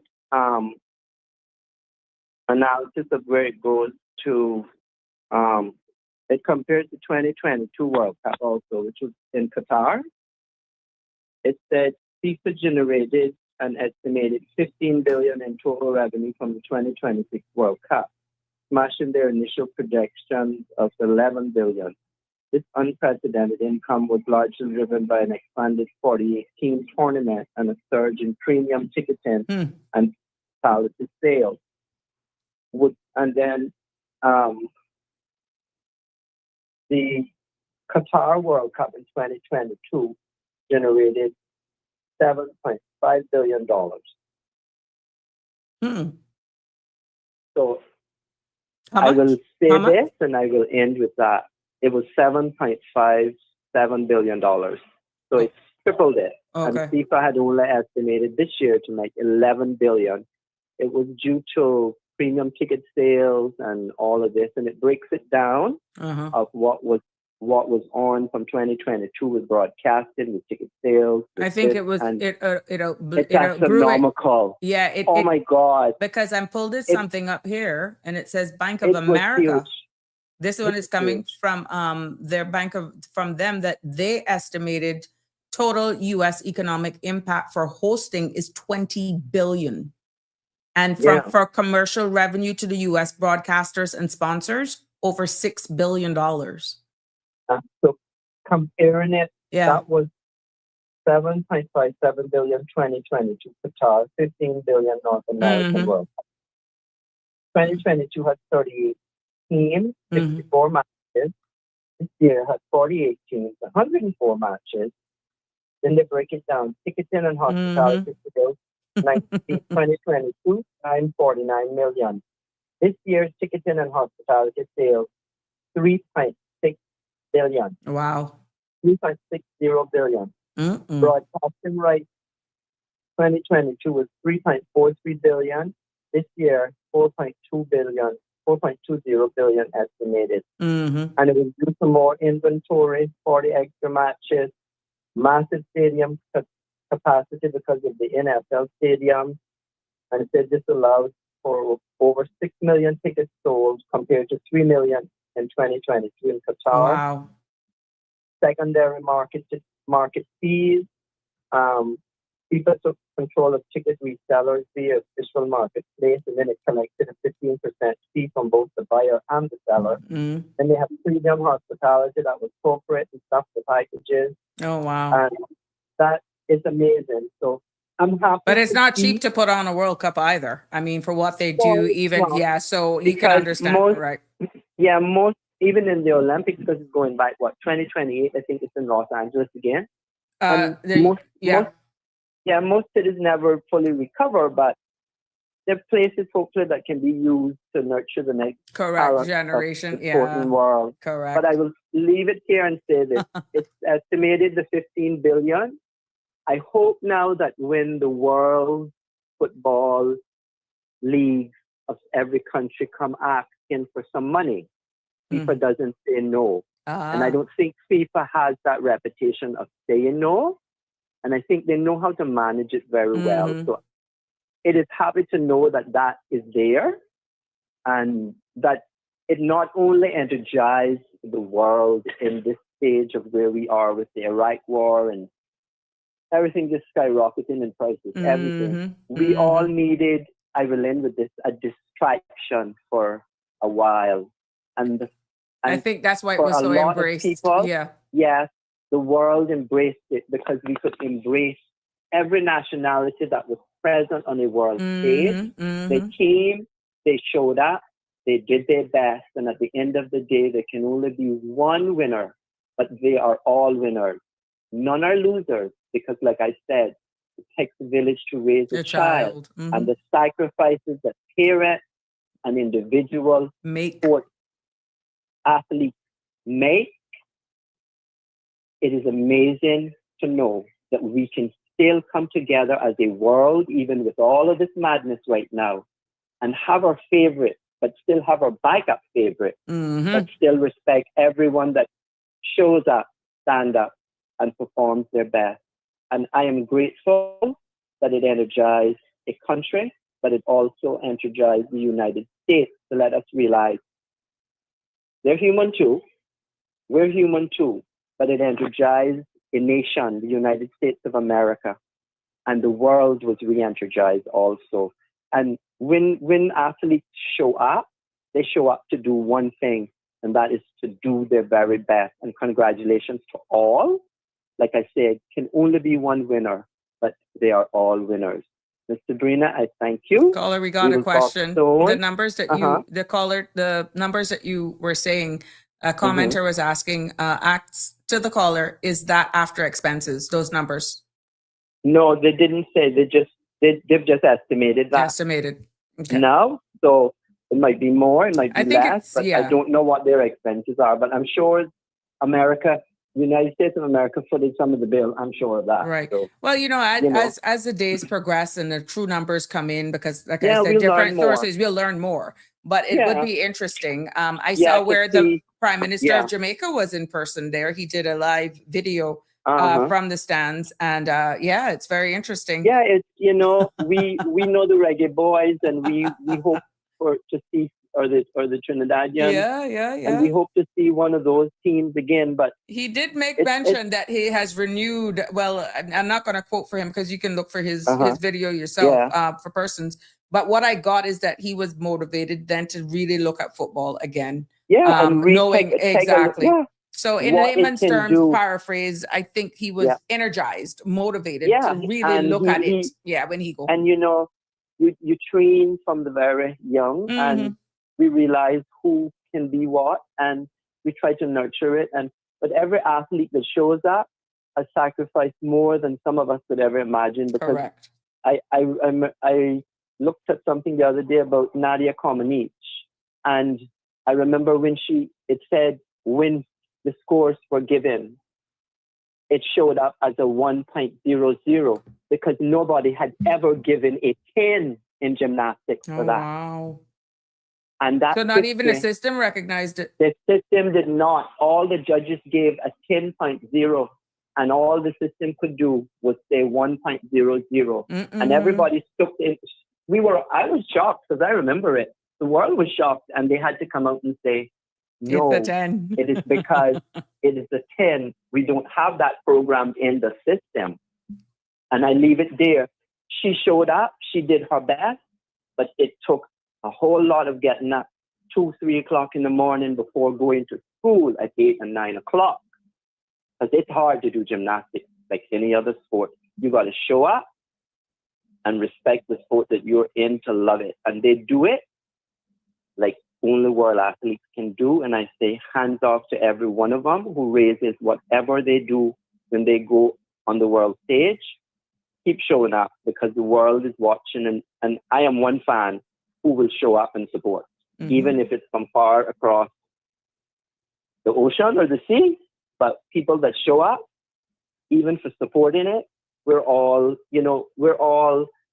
doing what we're supposed to do as fans. And that is to give the respect that these athletes deserve, and that not only they deserve, but they have earned it. Because once you make it on the world stage, it doesn't matter whether you win, Miss Sabrina. You might be in the 100, and you could be coming from the Cayman Islands like we've had it so many times. but a few of them have showed up, right? Mm-hmm. And we don't need to win. We just need to show up. That's right. Be counted. That's right. Stand up, and we will do our best. Thank you. Thank you. And to all the athletes in the world, but so more the athletes of the Cayman Islands, and to the coaches and to the parents and all that do their part. Keep doing your part, because we have to energize the young generations coming up, and football is something that we seem to have here. We know that we can do that through that. Mm-hmm. So thank you to all who do it here. God bless the Cayman Islands. And I'm done. I'm going to enjoy my walk for the evening. There you Stretch go. this old man bone. Thank you so Thank much. you, Miss Sabrina. You have a wonderful Have a good evening. evening. Be safe on the road. Sure. Yes, ma'am. Bye-bye. There we go. So well said. And it's quite right. We have our own athletes here. And I think Jackson. Oh, Lord. Cover. I will be doing that tomorrow. There's a welcome party that is happening. We know that he has made his name internationally. He's just gotten drafted as well. There's a welcome party for him coming up here. I will be sharing that in the community calendar for tomorrow. And I'll also be doing a post if I haven't already done it already. But yeah, we'll tell you more about that. But that brings us to the end of this episode of Sabrina Speaks. And it is a pleasure. Thank you for all of you who took the time to message me. Thank you for the callers, and definitely for all of you commenters, and of course, my content creators in Bloom, and words of encouragement, of course, and wisdom from Damian Henry. To everybody, Donna is in the house as well. Miss Joyce Ann was also joining us as well. So good to have you all here with us. Until tomorrow, please be safe on our roads. Do have a good evening. God bless. See you. Love you lots. Tomorrow. That's a wrap for today's edition of Sabrina Speaks. Thank you for tuning in and for being part of the conversation. Remember, the dialogue doesn't stop here. Stay engaged, stay informed, and most importantly, stay empowered. We'll be back tomorrow at 5 p.m., same time, same place, right here on CMR TV and radio, where your voice matters and your truth is heard. Until then, K-Man, take care of yourself and each other. That's it for today's edition of Sabrina Speaks, where your voice matters, your story counts, and your truth is always welcome. Join us weekdays from 5 until 6:30 p.m. right here on CMR TV as we dive into the topics that matter most to you. Catch the show live or on demand at cmrtv.com. And don't forget to follow us on Facebook, YouTube, and Instagram so you never miss a moment. Until next time, stay informed, stay engaged, and always speak your truth.